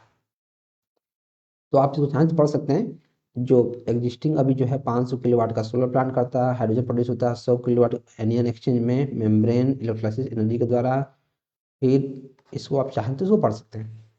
देखो अगर जितनी चीजें हैं मैं एक एक चीज अगर पढ़ने लगूँ तो एक ही वीडियो बन जाएगा 5-5 घंटा का, 5 घंटा। और एंड ऑफ द डे आपको क्या करना है कि जो मैं चीजें बोल रहा हूँ और जहां मैंने लिखा है इसी को पढ़ना है, इसी को मल्टीपल टाइम्स पढ़ना है ताकि चीजें याद रहे। हमारा मेन मकसद क्या है कि एग्जाम्स में क्वेश्चंस आए तो हमें पता होना चाहिए, राइट? नहीं। कमीशन किसके द्वारा हुआ? ऑयल के द्वारा। लोकेशन जोरहट, असम। कब हुआ? अप्रैल 2022 में। AEM इलेक्ट्रोलाइजर टेक्नोलॉजी यूज हुआ। एनर्जी सोर्स सोलर एनर्जी था। Capacity 10 kg per day. और इसके और भी कौन कौन प्रोजेक्ट्स आ रहे हैं? 100 kg पर डे वाला अभी 10 kg पर डे चल रहा है, तो 100 kg वाला आना है। और आदित्य बिरला ग्रुप इसमें शामिल है जो 500 kg green hydro plant per day के लिए काम कर रहा है। तो ये इसका अपकमिंग प्रोजेक्ट हो गया। Which was the first movie इन भोजपुरी? भोजपुरी का फर्स्ट मूवी कौन सा है? भोजपुरी का क्या नदिया का पार है? तो बहुत जैसे लोग जानते होंगे तो सर हिंदी का है। जो नदिया का पार है क्या है? हिंदी। कन्यादान है? नहीं। गंगा मैया तोहे पियरी चढ़ाई बो, ये हमारा क्या है? भोजपुरी का फर्स्ट मूवी। तो भोजपुरी का जो फर्स्ट मूवी है वो नाम से ही पता चल जाता है कि गंगा मैया तोहे पियरी चढ़ाईबू, ये हमें चढ़ाईबो, ये हमें भोजपुरी का फिल्म दिख रहा है, ऐसे ही भोजपुरी बोला जाता है। तो जितने लोग यूपी और बिहार के होंगे वो लोग तुरंत पहचान जाएंगे नाम से ही कि कौन सा भोजपुरी का मूवी है। अब हम इसके प्रोड्यूसर्स के बारे में, इसके बजट के बारे में, इसके सक्सेस के बारे में, इसके एक्टर्स के बारे में जानते हैं कि इस मूवी में मतलब क्या था। जो गंगा मैया वाला मूवी था वो फर्स्ट भोजपुरी मूवी था, 1963 में रिलीज किया गया। जो फिल्म के डायरेक्टर थे वो थे विश्वनाथन साहबदी। और एक क्रिटिकल और कमर्शियल दोनों सक्सेस रहा, मतलब काफी पैसा कमाया जम के। और जो मूवी था एक अच्छा रोल प्ले किया भोजपुरी सिनेमा में। और एक मतलब क्या बोलते हैं उसको, मोहब्बत वाली कहानी थी। मोहब्बत, तो जो प्रेमी प्रेमिका थे उन दोनों को आखिरी में मिला जाता है, मतलब प्यार मोहब्बत वाली कहानी थी। उसके बारे में थोड़ा सा देख लेते हैं। फिल्म का हाईलाइट क्या था कि यह एक यंग मैन था राम, और एक वुमेन थी सीता, राम सीता। राम के जो फादर थे अपोज कर रहे थे इनके रिलेशनशिप के बारे में, उनको अलग करना चाहते थे, जो कि हर एक मूवी में होता है। लेकिन बहुत सारे ऑब्स्टेकल्स के बाद, बहुत सारे कठिनाइयों के बाद जो राम और सीता थे, एंड में उन्होंने क्या किया? रीयूनाइट किया और दोनों एक हो गए। जो कल्चरल इंपोर्टेंस क्या था कि भोजपुरी लैंग्वेज और कल्चर एक नोटेबल बनने लगा, लोग उसको नोट करने लगे, नोटिस करने लगे उसको। It was the first Bhojpuri film जो साउंड स्टेज पे शूट हुआ था। हाँ चलो, इतना हमने इसके बारे में जाना है, ठीक है। एक एक चीज आपको ध्यान रखना है। Arrange the following thermal power plant in India from east to west. अब देखो, नॉर्थ, साउथ, ईस्ट, वेस्ट। बोला कि जितने थर्मल पावर प्लांट्स हैं उनको ईस्ट से मतलब इधर से इधर तक जो है उनका रूप लिखो। कोटा कहाँ है? राजस्थान में, ठीक है। नमरुप कहाँ है? ओबरा कहाँ है? परीक्षा क्या है? पहले सबको देखते हैं। तो जो कोटा है वो कहाँ है? राजस्थान में, नाम से पता चल जा रहा है। जो नामरूप है, नामरूप वो है असम में। जो ओबरा है, ओबरा वो है यूपी में। जो परीक्षा है, परीक्षा वो भी है यूपी में। बहुत सारे बुक में आपको इन दोनों का जो आंसर है, किसी का उड़ीसा दिखेगा, किसी का छत्तीसगढ़ दिखेगा, तो उस पर ध्यान नहीं देना है। जैसे ही आप ओबरा थर्मल पावर प्लांट लिखेंगे क्रोम पे या फिर कहीं भी, तो आपको तुरंत दिखेगा कि यूपी में है। ठीक है सर, समझ गया। अब देखो, तो हमें क्या करना है, मैं यहाँ बना लेता हूँ, ईस्ट, वेस्ट, नॉर्थ, साउथ। तो देखो, जो राजस्थान है वो तो इधर आता है वेस्ट में, इधर राजस्थान कहीं आता है इधर, तो क्या ईस्ट में आ जाएगा? नहीं, तो सबसे पहले तो नहीं आएगा, मतलब ईस्ट में तो पहले नहीं आएगा। तो जो वन है, वन मतलब कोटा, क्या ही आ जाएगा? नहीं। क्या पहले दो आ जाएगा? दो, दो कौन है? दो बार है नामरूप। नामरूप किस में है? नामरूप है असम में, बिल्कुल। तो असम इधर हमारा जो इंडिया है, अगर मैं इंडिया के ईस्ट में देखूं तो इधर कहीं असम रहता है, तो पहले असम आ जाएगा। असम कौन है? नामरूप वन। नामरूप यहाँ टू है तो पहले टू आ जाएगा, यहाँ भी टू है, यहाँ भी टू है। ठीक है सर। अब देखो, टू हो गया, ठीक है। और जो कोटा है, कोटा वो सबसे हमारा वेस्ट में है, तो सबसे वेस्ट लास्ट में वो आएगा कोटा। तो यहाँ सबसे लास्ट में कोटा आ रहा है। और थ्री इसमें कौन है? थ्री हमारा कहाँ है? थ्री हमारा यूपी। यूपी और जो कोटा है मतलब राजस्थान, उन दोनों में सबसे वेस्ट में कौन आता है? कोटा आता है, कोटा राजस्थान आता है। तो इस केस में ये हमारा आंसर हो जाएगा, हमें कुछ करने की जरूरत नहीं है। अब एक बार हमको इसे याद कर लेते हैं। जो नामरूप है वो कहाँ में है? असम में। ओबरा है कहाँ है? यूपी में। परीक्षा कहाँ है? यूपी में। कोटा कहाँ है? राजस्थान में। कोटा हमें याद है, क्यों? क्योंकि जो कोटा है राजस्थान का सिटी है, और कोटा फैक्ट्री हम लोगों ने देखा है, तो हमें पता चल गया है। जो नामरूप है कहाँ है? असम में, हमें याद हो गया। नामरूप असम, असम नामरूप असम, नामरूप असम, नामरूप असम, पांच बार पढ़ो, याद हो गया। ओबरा कहाँ है? यूपी में। और परीक्षा कहाँ है? यूपी में। तो और भी जो इम्पोर्टेंट थर्मल पावर प्लांट है और जितने भी हैं उनको हमने यहाँ लिख दिया, इसको रट्टा मारा।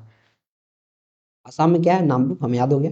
उड़ीसा में क्या है? टलचर थर्मल पावर प्लांट। छत्तीसगढ़ में कोरबा और सिपट। उत्तर प्रदेश में ओबरा हमने पढ़ा है, अनपढ़ा दादरी और परीक्षा हमने पढ़ लिया। यूपी में, राजस्थान में क्या है? कोटा हमने पढ़ा ली, अभी पढ़ा है। सूरतगढ़, सूरत कहाँ है? राजस्थान में, ठीक है, इसको हमने याद कर लिया। सूरत ऐसे गुजरात में, लेकिन सूरतगढ़ कहाँ है? राजस्थान में, ठीक है। महाराष्ट्र में चंद्रपुर सुपर थर्मल, नासिक, महाराष्ट्र में नासिक है, तो याद हो गया। मध्य प्रदेश में क्या है? विद्यांचल और सतपुरा। सतपुरा रेंज कहाँ है? मध्य प्रदेश में, तो हमें याद हो गया। तमिलनाडु में नवेली थर्मल पावर्स और टूटीकोरिन कहाँ है? तमिलनाडु में। वेस्ट बंगाल में फरक्का और कोलाघाट। ये सबको करना है याद। जो थर्मल पावर प्लांट है, देखो जैसे अभी क्वेश्चन में बोला है कि चार ऑप्शन, इसको ईस्ट से लेके वेस्ट तक सजाइए। हमें क्या पता कि कौन सा ईस्ट में है कौन सा वेस्ट में, लेकिन हमें स्टेट तो पता है। हमें स्टेट तो पता है कि ईस्ट में आसाम है, फिर जो वेस्ट है उसमें हमारा राजस्थान कहीं आता है, तो ये तो हमें पता है, इंडिया में रह रहे हैं तो। और हमें ये भी पता है कि सारी चीजें इसमें होती हैं, तो इनको कर लेना है, दो चार बार पढ़ के याद कर लेना है। क्योंकि अभी एग्जाम्स में आया है ईस्ट टू वेस्ट करना है, क्या पता ऐसा पूछ दे कि जो Dadri thermal plant power plant है वो कहाँ है, ऐसा पूछ दे सब पूरा थर्मल पावर प्लांट कहाँ है, ऐसा भी तो क्वेश्चन आ सकता है, तो इसको ध्यान रखना है। Which type of climate in India is according to the Trewartha. देखो त्रिवार्था क्या था? एक सिस्टम था जो एक साइंटिस्ट थे उन्होंने बनाया था। उनके हिसाब से जो इंडिया है किस जलवायु में पाया जाता है, किस जलवायु में है। क्या सवन्ना टाइप में है, सब ट्रॉपिकल में है, मेडिटेरियन में? तो जो मेडिटेरियन है ये यूरोप का है, इंडिया का नहीं है। जो सवन्ना है ये भी इंडिया का नहीं है, इंडिया का एक ही है, सब ट्रॉपिकल मानसून क्लाइमेट। तो इसके बारे में देखो, जो त्रिवार्ता था एक सिस्टम था जो ग्लेन टी त्रिवार्ता ने इसको बनाया था, जो टेम्परेचर और वेजिटेशन के हिसाब से मानसून के क्लाइमेट को चेंज किया था। त्रिवार्ता जो थे उनके अनुसार इंडिया एक सब ट्रॉपिकल मानसून क्लाइमेट में है। क्लाइमेट हॉट समर्स और वार्म विंटर्स के द्वारा कैरेक्टराइज किया गया है, बांटा गया है। जो मॉडरेट रेनफॉल होता है मानसून विंड्स के साथ होता है। मानसून विंड क्या है? मानसून विंड एक ऐसी हवाएं हैं जो भारत में जो साउथ वेस्ट इंडिया में आती हैं शुरू शुरू में और वहां से बारिश लेके आती है। इसी हवा के चलते भारत में बारिश प्रवेश करता है और कमाल करता है। ठीक है, most of the rainfall is received in June to September. ठीक है, sub tropical monsoon climate is found in western parts of India such as Gujarat और Rajasthan. The climate is majorly district. ठीक है, ये सारे क्रॉप्स होते हैं मानसून एसेंशियल। अच्छा, इसको आपको ध्यान रखना है। जो समर टाइप है इंडिया में नहीं होता, मैंने बता दिया है, मेडिटेरियन होता है यूरोप में, ना ही इंडिया में। इसको भी ध्यान रखना है। जो त्रिवार्ता का क्लासिफिकेशन है वो मॉडिफाइड कोपेन सिस्टम है। मानसून विंड सीजनल विंड होते हैं जो बारिश लाते हैं। एग्रीकल्चर क्लाइमेट क्या है? Climate suitable for farming, cash crop, cotton. Cash crop मतलब क्या है कि जैसे ही क्रॉप हम काटे तुरंत उसको बेच के पैसे ले लिए, उसको बोलते हैं कैश क्रॉप। फूड क्रॉप जिसको हम खाते हैं जैसे व्हीट, राइस। तो त्रिवार्ता था क्या है? क्लाइमेट क्लासिफिकेशन सिस्टम था ग्लेन टी त्रिवार्ता के द्वारा, मैंने आपको बताया था। जो वेजिटेशन इस पे काम करता था। त्रिवार्ता मतलब कोपेन का जो सिस्टम है, कोपेन सिस्टम प्लस वेजिटेशन का फोकस प्लस मानसून के कैलकुलेशन, तीनों मिला के हमारा त्रिवार्ता। त्रिवार्ता मतलब तीन, अपने नाम पे ही रख दिया, हालांकि नाम है, इसमें तीन चार से कोई मतलब नहीं है। What is the normal date of withdrawal of the south west monsoon? Monsoon क्या होता है? एक ऐसी हवाई होती है जो इंडिया में बारिश कराती है। तो देखो, जो मानसून होता है जिसका जो आगमन होता है, मतलब कब प्रवेश करता है भारत में, वो करता है जून में। जून में प्रवेश करता है, और जून, जुलाई, अगस्त, सितंबर, अक्टूबर, और पांचवा महीना यानी अक्टूबर में, अक्टूबर में भारत से विदा ले लेता है और चला जाता है। तो भारत से विदाई ले रहा है, कब लेता है? अक्टूबर में लेता है। तो क्या अक्टूबर फर्स्ट को ही ले लेगा? नहीं। अक्टूबर लास्ट में ले लेगा? नहीं। वो लेता है 15 अक्टूबर को। इसको ध्यान रखना है, 1 नवंबर नहीं, अक्टूबर में खत्म हो जाता है। तो देखो, मानसून एक सीजनल विंड है, इनके बारे में आपको बताया था। 1 जून को प्रवेश करती है साउथ वेस्ट इंडिया में। और जो south West Indian seasonal wind monsoon है जो बारिश लेके आती है, और विड्रॉल इसका होता है जब विंटर हमारा शुरू होता है तब। लेकिन हैदराबाद में इसका जो है 15 अक्टूबर को माना जाता है कि नॉर्मल इसका निकास हो गया है। एक्चुअल डेट कुछ वेरी कर सकता है अलग अलग कंडीशंस के हिसाब से। जैसे एग्जाम्पल 2022 में हैदराबाद में 20 अक्टूबर को रिलीज हुआ था, लेकिन फिर भी हम 15 अक्टूबर मानते हैं क्योंकि ये हमारा नॉर्मल है, एवरेज है। कुछ चीज़ें आप यहाँ, आपको पीडीएफ पढ़ना है तो आप इसको पढ़, इसमें कुछ नहीं, आपको सिंपली पढ़ना है। ये भी पढ़ना है। साउथ वेस्ट मानसून जून से सितंबर से चलता है, ठीक है, लेकिन अक्टूबर में रिलीज होता है, अक्टूबर में, वो भी कब? 15 को। इसको ध्यान रखना है। और एंड दैट्स इट, इसको याद रखना है। Which of the following states has maximum urbanisation? Urbanisation क्या मतलब है सर? अर्बनाइजेशन मतलब किस स्टेट में जो ज्यादा लोग हैं वो शहर में रहते हैं। अर्बन, अर्बन मतलब शहरी क्षेत्र। किस स्टेट के ज्यादा लोग अर्बन एरिया में रहते हैं, मतलब शहर में रहते हैं? किसके? क्या गोवा के, क्या महाराष्ट्र के, क्या कर्नाटक के? तो सबसे ज्यादा लोग जो शहर में रहते हैं, आपको तुरंत पता चल गया होगा कि वो है गोवा। गोवा छोटा सा है और मैक्सिमम लोग वहां शहर में रहते हैं। अर्बनाइजेशन क्या है कि कितना पॉपुलेशन शहर में रह रहा है। ठीक है सर। देखो, अगर मैं 2011 के ऑफिशियल डेटा की बात करूं, क्योंकि 2011 में ही हमारा जनगणना हुआ था, जनगणना, जनगणना 2011 में हुआ था। उसके बाद तो सरकार के पास पैसे नहीं कराए, तो फिर भी 2011 के जो सेंसस है, जनगणना, उसके हिसाब से गोवा सबसे ज्यादा अर्बनाइज स्टेट है विद 62.2% ऑफ पॉपुलेशन। तो डायरेक्ट क्वेश्चन बन सकता है कि गोवा के कितने पॉपुलेशन अर्बन क्षेत्र में रहते हैं? कितने? 62.2%। ठीक है। उसके बाद तमिलनाडु 48.4%, केरला 47.7%, महाराष्ट्र 42 बोल रहा हूँ, 45.2%। हालांकि जो महाराष्ट्र और जो कर्नाटक है उसमें बड़े बड़े सिटी हैं, लेकिन फिर भी गोवा सबको पटक दिया है। लेकिन गोवा छोटा कहाँ है, छोटू सा है गोवा। और इसमें मैक्सिमम लोग कहाँ रहते हैं? शहर में, सारा बीच ही है। ठीक है, नेक्स्ट। ऑर्गेनाइजेशन क्यों बढ़ रहा है? इकोनॉमिक ग्रोथ के लिए, इंडस्ट्रियलाइजेशन के लिए, और रूरल माइग्रेशन के लिए। गांव के काफी सारे लोग शहर में भाग जा रहे हैं। South peninsular upland is a part of, जो साउथ पेनिनसुलर अपलैंड है वो किसका पार्ट है? तो डायरेक्ट आंसर में जब आना पड़े तो मैं मारूंगा क्या? गोंडवाना लैंड। अब गोंडवाना लैंड क्या है, लॉरेंटिया लैंड क्या है, और अंटार्कटिका कंटिनेंट क्या है? कंटिनेंट तो नहीं होगा, क्या है इसके बारे में जानते हैं। तो सबसे पहले जानते हैं पेनिनसुलर क्या होता है। तो देखो जो साउथ पेनिनसुलर अपलैंड है उसका मतलब है कि जो पेनिनसुलर प्लेटू है इंडिया का, उसके जमीन की बात कर रहा है, उसके आसपास के क्षेत्र को बात कर रहा है। पेनिनसुलर क्या होता है? जो सबसे ओल्डेस्ट और मोस्ट स्टेबल लैंड मास है कंट्री का, मतलब ऐसे जमीन का टुकड़ा जो काफी पुराना हो और काफी स्टेबल हो, उसको बोलते हैं peninsular. Its origin is linked to an ancient supercontinent. Okay, जो साउथ पेनिनसुलर अपलैंड है वो गोंडवाना लैंड का पार्ट है। एक नंबर का क्वेश्चन तैयार हो गया।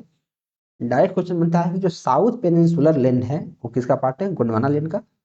जो गोंडवाना लैंड था एक एंशिएंट सुपर कंटिनेंट है जो एग्जिस्ट करता था मेसोजोइक और मेसोजोइक इराज में, जिसमें हमारे ये सारे मासेज आते थे, south America, Africa, Antarctica, Australia, India, Madagascar. तो देखो जो अंटार्कटिका है वो गोंडवाना का टाइप है, वो गोंडवाना का टाइप है, ना कि वो गोंडवाना ही है। देखो क्वेश्चन यहाँ है, साउथ पेनिनसुला अपलैंड ये पार्ट ऑफ, ये अंटार्कटिका तो खुद गोंडवाना लैंड का पार्ट है, तो अंटार्कटिका आंसर थोड़ी हो जाएगा, राइट। ठीक है, साउथ पेनिनसुला जो अपलैंड है वो किस किस एरिया को कवर करता है? भारत की बात करूँ तो Andhra Pradesh, Telangana, Karnataka, Tamil Nadu, Kerala. The region characterised by high plateaus, deep valleys and river system के द्वारा इसको अलग अलग भागों में बांटा गया। इन सारे जो स्टेट्स हैं वो साउथ पेनिनसुलर जो मार्सेज हैं, जो अपलैंड्स हैं, जो जमीन है उनके अंदर आती है। तो डायरेक्ट क्वेश्चन बन सकता है कि जो साउथ पेनिनसुलर अपलैंड है उनमें इंडिया के कौन कौन से स्टेट्स आता है? चार ऑप्शन दे देगा, बोलेगा कौन नहीं आता है। याद रखना है, Andhra Pradesh, Telangana, Karnataka, Tamil Nadu, Kerala. Gondwana land, ancient southern super continent, pre Cambrian rocks, इन सब चीज़ को पढ़ लेना है, इसमें कुछ नहीं है। अब देखो लॉरेंटिया लैंड क्या है? जो नदर्न सुपर कंटिनेंट में पाता है वो था सदर्न में, जो नॉर्थ अमेरिका और ग्रीनलैंड पे मेनली फोकस करता है, जो अंगारा लैंड और लॉरेशिया से एसोसिएटेड है, इसको भी ध्यान रखना पड़ेगा। इंडिया कभी उसका पार्ट नहीं था। इंडिया किसका पार्ट था? गोंडवाना लैंड का। इंडिया किसका पार्ट था? गोंडवाना लैंड। इसके 5 स्टेट्स इसके पार्ट हैं। एग्जाम में कैसे करना है? Laurentia, north America, Gondwana, India, इसको ध्यान रखना है। जो ओल्डेस्ट लैंड सबसे पुराना plus pre Cambrian rock plus peninsula, ये सारे मिला के गोंडवाना लैंड को दर्शाते हैं, इसको भी ध्यान रखना है। Malnad region is associated with which of the following plateaus of India? जो मालनाड है, ऐसे तो मालनाड के नाम से हमें पता चलता है कि वो महाराष्ट्र का है, लेकिन वो महाराष्ट्र का नहीं है, महाराष्ट्र का हमें काटना पड़ेगा। वो किसका है? कर्नाटक का। जो मालनाड है, जो लोग जाते हैं मालनाड, उनको लगता है कि वो लोग महाराष्ट्र में गए हैं, जो जगह है वो महाराष्ट्र की तरफ है, लेकिन इसको हम क्या मानते हैं? इसको मानते हैं कर्नाटक का प्लेटू है। तो इसके बारे में देखो, जो मलनाड रीजन है वो है physiographic land based region associated with Western Ghats and known for heavy rains forest and planet. ठीक है, जो मलनाड रीजन है वो कर्नाटक प्लेटू से एसोसिएटेड है। एक हिली रीजन है जो वेस्टर्न और ईस्टर्न स्लोप्स वेस्टर्न घाट को, सह्याद्री रेंज को कवर करता है, जो 100 किलोमीटर वाइड है। डायरेक्ट क्वेश्चन बन सकता है। इसमें हैवी रेन होता है 1000 mm से 3300 mm तक, और इसको एक गम्बू जो इसी रीजन में लोकेटेड है, उसमें हाई रेनफॉल होता है लगभग 10,000 mm तक, जो कर्नाटक में ही है। जो मलनाड रीजन है लस फॉरेस्ट, वाटरफॉल, कॉफी प्लांटेशन के लिए जाना जाता है। डायरेक्ट क्वेश्चन बनेगा कि कॉफी प्लांटेशन क्या मलनाड रीजन में होता है? बिल्कुल। जो कर्नाटक प्लेटू है इसका अलग नाम है मैसूर, क्योंकि कर्नाटक के अंदर ही मैसूर है, तो क्या बोलते हैं? मैसूर प्लेटू। लार्जेस्ट प्लेटू है कर्नाटक का, जो सदर्न पार्ट ऑफ डेक्कन प्लेटू के अंदर है। जो प्लेटू दो भाग में बटा गया है, मलनाड जो इसका नाम ही है हिली वेस्टर्न रीजन, और एक है मैदान मतलब ग्रीनी एरिया, प्लेन एरिया जिसको मैदान बोलते हैं। मलनाड मतलब हिली हाई रेनफॉल रीजन, मैदान eastern plain region of Karnataka प्लेटू होता है, इसको ध्यान रखना है, वेस्टर्न घाट। देखो सब मिला के बात इतना है कि जो जीके जीएस है, जीके जीएस में एक ही चीज पढ़ थक गया हूँ। जो जीके जीएस है, इसको जितना आप पढ़ोगे, जितना रिवीजन करेंगे उतना हेल्प करेगा। जैसे अभी आप चीजें शायद भूल जाओ कि जो कर्नाटक प्लेटू है उसी के अंदर मलनाड आता है, राइट। लेकिन इसी चीज को आप 3-4 बार देख लो, मान लो कि आपने एक वीक में 3-4 बार आप इसी चीज को देख लिए, तो क्या आप भूल पाओगे? नहीं भूल पाओगे। तो ऐसे करना है। मलनाड मतलब वेस्टर्न घाट का हिल्स मतलब कर्नाटक, जिसको मैसूर प्लेटू भी बोलते हैं। अब देखो the percentage of population of Bihar with respect to India का टोटल पॉपुलेशन इज। जो बिहार है उसमें कितने लोग रहते हैं। तो जो बिहार है, अगर मैं उसकी एक्चुअल पॉपुलेशन की बात करूं तो है 8 से 8.5% तक 2011 के सेंसस के हिसाब से। लेकिन इसके बारे में थोड़ा सा हम देखते हैं। कितना पॉपुलेशन है, इकाई दाई सैकड़ा हजार 10,000 लाख 10 लाख करोड़ 10 करोड़, मतलब 10,40,99,452। इतने पॉपुलेशन हैं 2011 के हिसाब से। और 2011 के हिसाब से जो इंडिया का पॉपुलेशन था 121 करोड़, और 10 करोड़ ए है, तो अप्रॉक्स 8.60 इंडिया के पॉपुलेशन का है। जो तो इसके आंसर इतना हो जाएगा, रेंज दिया है। तो जो बिहार को थर्ड पॉपुलस स्टेट बनाता है, पहला है उत्तर प्रदेश, फिर महाराष्ट्र, और फिर हमारा क्या, बिहार, तीसरा नंबर। इसको ध्यान रखना है। तो उत्तर प्रदेश में कितने लोग हैं, आई थिंक 24 करोड़ के आसपास होंगे। 24 करोड़ एक्चुअल में पता नहीं है, लेकिन हाँ 2.66% उसके, नहीं इसको छोड़ो, अभी मुझे पता नहीं है, मैं बताऊंगा। जो उत्तर प्रदेश है सबसे ज़्यादा पॉपुलस है, सबसे ज़्यादा वहाँ पॉपुलेशन है, फिर महाराष्ट्र में और फिर बिहार में। ठीक है, population growth rate of Bihar 2001 से 2011 तक था 25.42%। The growth higher than national average, और नेशनल एवरेज था 17.64%। ये क्वेश्चन डायरेक्ट यहाँ से बन सकता है। डायरेक्ट क्वेश्चन बन सकता है कि 2001 से 11 तक बिहार का पॉपुलेशन ग्रोथ रेट क्या था, डायरेक्ट क्वेश्चन बनेगा। Which of the following pairs is not correctly matched with respect to south of Ganga region in Bihar? South of Ganga, जो गंगा है वो पटना और मुंगेर से तो मिलता ही मिलता है, गया और अरवल से मिलता है, या पटना और वैशाली से मिलता है। वैशाली मिथिला रीजन का है, वैशाली से नहीं मिलता है। कौन नहीं है, तो वैशाली नहीं है। वो कैसे पता चला, इसको रट्टा मारो। जो पटना है वो मगध के अंदर आता था, ठीक है। जो वैशाली है वो मिथिला के अंदर आता है, मिथिला हमें मगध के अंदर का चाहिए, तो वैशाली तो नहीं है। ओके, अब पढ़ो। जो साउथ गंगा है बिहार में वो दो भाग में बटा गया है, मगध और मिथिला। तो मगध में वो सारी चीज आती है। मगध में कौन आता है, last part of Bihar, central part, और मोस्ट पॉपुलस सब रीजन, जिसमें गया और अरवल आता है, तो अरवल तो होगा ही। मिथिला में कौन कौन आता है, ईस्टर्न पार्ट है, जो मगध से थोड़ा कम पॉपुलस है, पटना इसी में लाई करता है, जो साउथ गंगा में स्थित है। वैशाली मिथिला में लाई करता है, ना कि मगध में, तो वैशाली इसका आंसर नहीं होगा। Prophet of new India, prophet मतलब पैगंबर किसको बोलते हैं। तो जब भी प्रोपेट की बात आता है इंडिया का, तो वो हमारा है राजा राम मोहन राय। जो राजा राम मोहन राय हैं, इनके बारे में जितना पढ़ा जाए उतना कम है। तो पहले राजा राम मोहन राय को मैं छोड़ता हूँ, और एक एक जो महापुरुष है यहाँ हैं, जैसे दयानंद सरस्वती हैं जो आर्य समाज के संस्थापक थे, जिनका बचपन का नाम मूल शंकर था। वैसे ही जो दादा भाई नौरोजी हैं, वो कांग्रेस के एक लीडर थे, जिनको ग्रैंड मैन ऑफ क्या बोलते हैं, ग्रेट मैन ऑफ इंडिया बोलते हैं। जो काफी बूढ़ा आदमी इन्हीं को बोलते हैं, जिन्होंने काफी सारी चीजें करी हैं, जिनके बारे में पढ़ते हैं। तो जो दयानंद सरस्वती हैं, दयानंद सरस्वती, इनके बारे में हम देखते हैं कि इनका बर्न हुआ था 1824 में, जन्म लिए थे गुजरात में। मर गए 1900 बोलना है 1830 में मर गए, मतलब इनका निधन हो गया कब, 1883 में। डायरेक्ट क्वेश्चन बनेगा। इनका ओरिजिनल नाम था मूल शंकर। तो डायरेक्ट क्वेश्चन ऐसा बनेगा कि जो दयानंद सरस्वती थे उनका बचपन का नाम क्या था, क्या था, मूल शंकर। Direct question. आर्य समाज के फाउंडर थे बॉम्बे में 1875 ईस्वी में। स्लोगन क्या था, बैक टू वेदास, वेद की ओर लौटो। ये बिलीव करते थे कि जो वेद है और the ultimate source of truth है, वेद ही सही है। दयानंद सरस्वती बराबर आर्य समाज का फाउंडर, बैक टू वेदास और सत्यार्थ प्रकाश इनका एक नोबल था, किताब था। इनको ध्यान रखना है। अब देखो, जो इनका रिलीजन था और सोशल रिफॉर्म था वो क्या था। आइडल वर्शिप में विश्वास करते थे, कास्ट सिस्टम बाय बर्थ में, अनटचेबिलिटी में और बाइलिंगुअलिज्म में, इन सब का ये क्या करते, दखलंदाजी करते। दखलंदाजी बोले क्या बोले इनको, मतलब इनके फेवर में नहीं थे, इनके फेवर में नहीं थे, फेवर नहीं, इनके पोजिशन में थे। सपोर्ट किसको करते थे, विडो मैरिज, जो विधवा थी उनका पुनर्विवाह में, वुमेन के एजुकेशन में, और मेन और वुमेन के बराबरी में। ठीक है।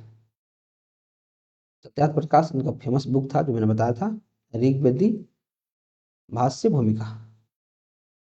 दादा भाई नौरोजी थे, जिसको great old man of India बोलते हैं, great old man of India. इनका जन्म और मृत्यु यहाँ दिया गया, इसको ध्यान रखना है। Grand old man of India, direct question बनता है कि grand old man of India कौन था? दादा भाई नौरोजी। प्रोफेशन क्या था इनका? लीडर थे, इकोनॉमिस्ट थे, स्कॉलर थे, और इन्होंने प्रोपाउंड the drain of wealth theory, how British rule, British ने इंडिया में कैसे रूल किया उसके बारे में उन्होंने एक किताब बना दिया। उस किताब का नाम क्या था? Poverty and on British rule in India. बहुत फेमस हुआ था, यहाँ से क्वेश्चन डायरेक्ट आता है। जो दादा भाई नौरोजी थे उनका फेमस बुक का नाम क्या है? ए जो आईएनसी था, इंडियन नेशनल कांग्रेस, जो 1885 में बना, उसके एक फाउंडर में से थे। फर्स्ट इंडियन थे जो ब्रिटिश मेंबर्स के पार्लियामेंट के मेंबर बने, इलेक्टेड फ्रॉम फिसबरी सेंट्रल लंदन 1892 में, और जो इंडियन नेशनल कांग्रेस के प्रेसिडेंट रहे 3 बार। राइट। दादा भाई नौरोजी मतलब drain of wealth, grand old man of India, plus first Indian MP in Britain. इन तीनों पॉइंट को रखना है ध्यान। राजा राम मोहन राय क्यों जरूरी है? क्योंकि इनको पैगंबर बोलते हैं। ये स्कॉलर थे संस्कृत के, पर्शियन के, अरबी के, इंग्लिश के। बहुत बड़े समाज सुधारक थे, पॉलीमैथ थे। उनके father regarded the father of modern India. और देखो, आधुनिक भारत इनको पिता कहा जाता है। जो आधुनिक भारत है उसका पितामह इनको बोलते थे, पितामह, कि आधुनिक भारत इन्होंने बनाया है। जो राजा राम मोहन राय थे वो काफी इंपॉर्टेंट पर्सनैलिटी है बच्चों। एक क्या थे कि इनको मतलब एक तरह से भगवान बना दिया गया था। जो राजा राम मोहन राय थे, ये सतियों के लिए, बच्चों जो छोटे छोटे में शादी हो जाता था उनके लिए, और जो जातिवाद होता था कि तुम छोटे जात का हो मैं बड़ा जात का हूँ, इस टाइप की चीजें थी, इन्होंने उसकी लगाम अपने हाथों में लिया और इसको सुधारा। इसलिए इनको समाज सुधारक बोलते हैं। आधुनिक जो भारत है उनका पितामह बोलते हैं, भारत का पैगंबर बोलते हैं। और इन्होंने क्या किया? 1828 में ब्रह्मो समाज का स्थापना कर दिया कलकत्ता में, जिसका काम था कि जो रिलीजियस है, जो रिलीजन है, धर्म है, उनके बीच में गैप को कम करना, सारे धर्म बराबर उन्होंने करना चाहा। बहुत मेहनत किया राजा राम मोहन राय। ठीक है। The prophet of new India, Gopal Krishna जो गोखले थे इनके गुरु थे, जो महात्मा गांधी के भी गुरु थे। इन्होंने इनको नाम दे दिया कि ये पैगंबर है भारत के लिए। विच रिवॉल्ट इज मेंशन इन आनंद मठ? जो आनंद मठ है इसमें सन्यासी, जो सन्यासी सन्यासी जो जो विच रिवॉल्ट इज मेंशन, जो सन्यासी विद्रोह था वो इसमें मेंशन किया गया। और ये काफी इंपॉर्टेंट है, पहले मैं थोड़ा जल्द ग्रहण करता हूँ।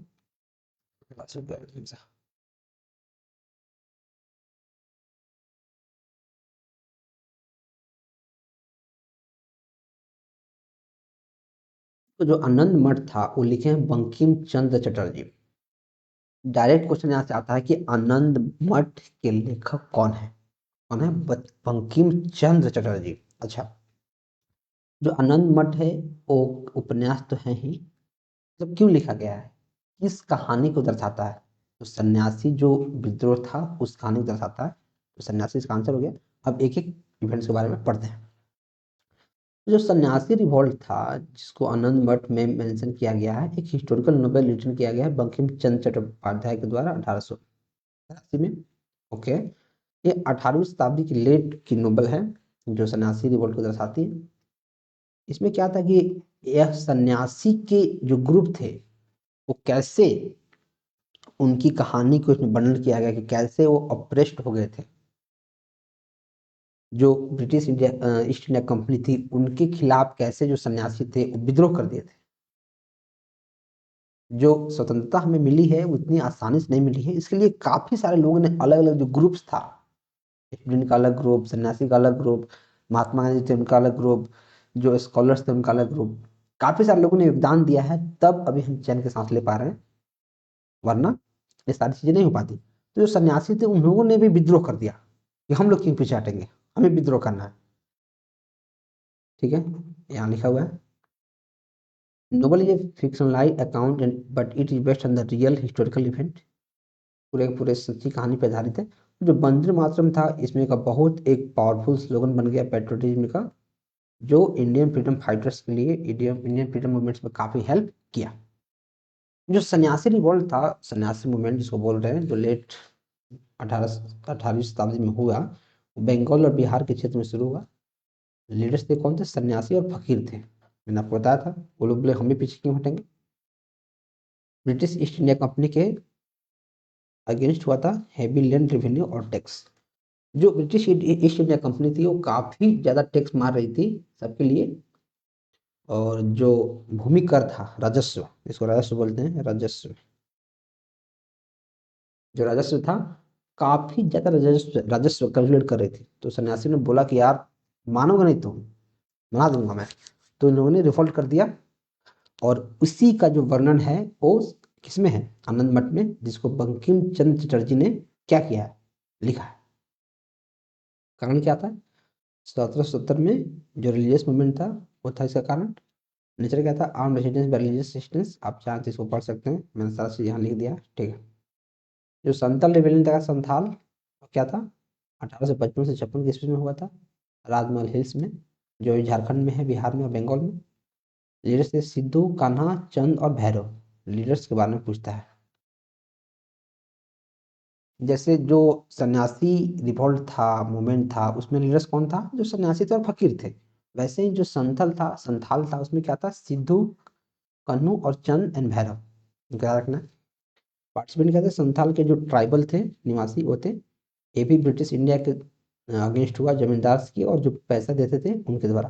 ये लोग क्या करते थे? जमींदार और जो ब्रिटिश गवर्नमेंट था, तो सब आपस में मिले हुए थे। और जो लोग थे उनसे इतना ज़्यादा कर लेते थे, जो पैसा किसी को ब्याज पे दिए हैं तो बदले में उनकी जमीन अपने नाम पे करा लेते थे जबरदस्ती। तो इसके रिगार्डिंग लोगों ने, जो लीडर्स थे इनके, इन्होंने विद्रोह छेड़ दिया। भाई ऐसे तुम कब तक करते रहोगे? हमारे जो बच्चे होंगे, हमारे जो घर के लोग हैं, वो क्या खाएंगे, कैसे रहेंगे? राइट। तो आप इसके बारे में भी पढ़ लेना। और जो इंडिगो रिवोल्ट था, नील की खेती, जिसको ब्लू रिवोल्यूशन बोलते हैं, डायरेक्ट क्वेश्चन यहाँ से आएगा कि इंडिगो रिवोल्यूशन का अलग नाम क्या है?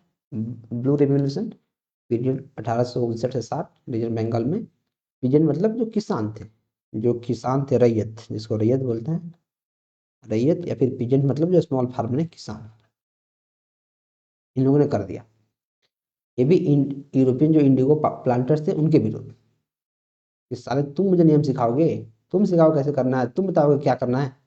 कौच क्या था? जबरदस्ती वो लोग नील की खेती करवाते थे और काफी सस्ता में उनसे खरीदते थे। तो जो किसान थे बोले कि आ जाओ आ जाओ, मैं तुम्हें खरीदवाता हूँ। नेचर नॉन वायलेंट रेसिस्टेंट था, रिफ्यूजल टू ग्रो इंडिगो, बोले कि हम लोग नील की खेती नहीं करेंगे। इंडिगो मतलब नील, जो आता है ना उजाला का नील, नील, ओ नील, जिसे कपड़ा रंगते हैं, व्हाइट व्हाइट कपड़ा को बनाते हैं, नील। Support Indian intelligentsia press and newspaper, ठीक है।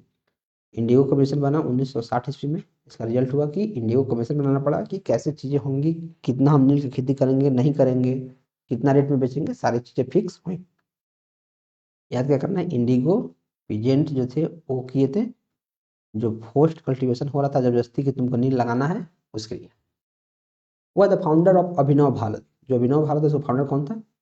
पीएम बापट था? नहीं। श्याम जी कृष्ण वर्मा? नहीं। इसके फाउंडर कौन थे? विनायक दामोदर सावरकर। इनके बारे में जानते हैं। इनको वीर सावरकर के नाम से जाना जाता है। डायरेक्ट क्वेश्चन बनेगा कि वीर सावरकर कौन था? कौन था भाई?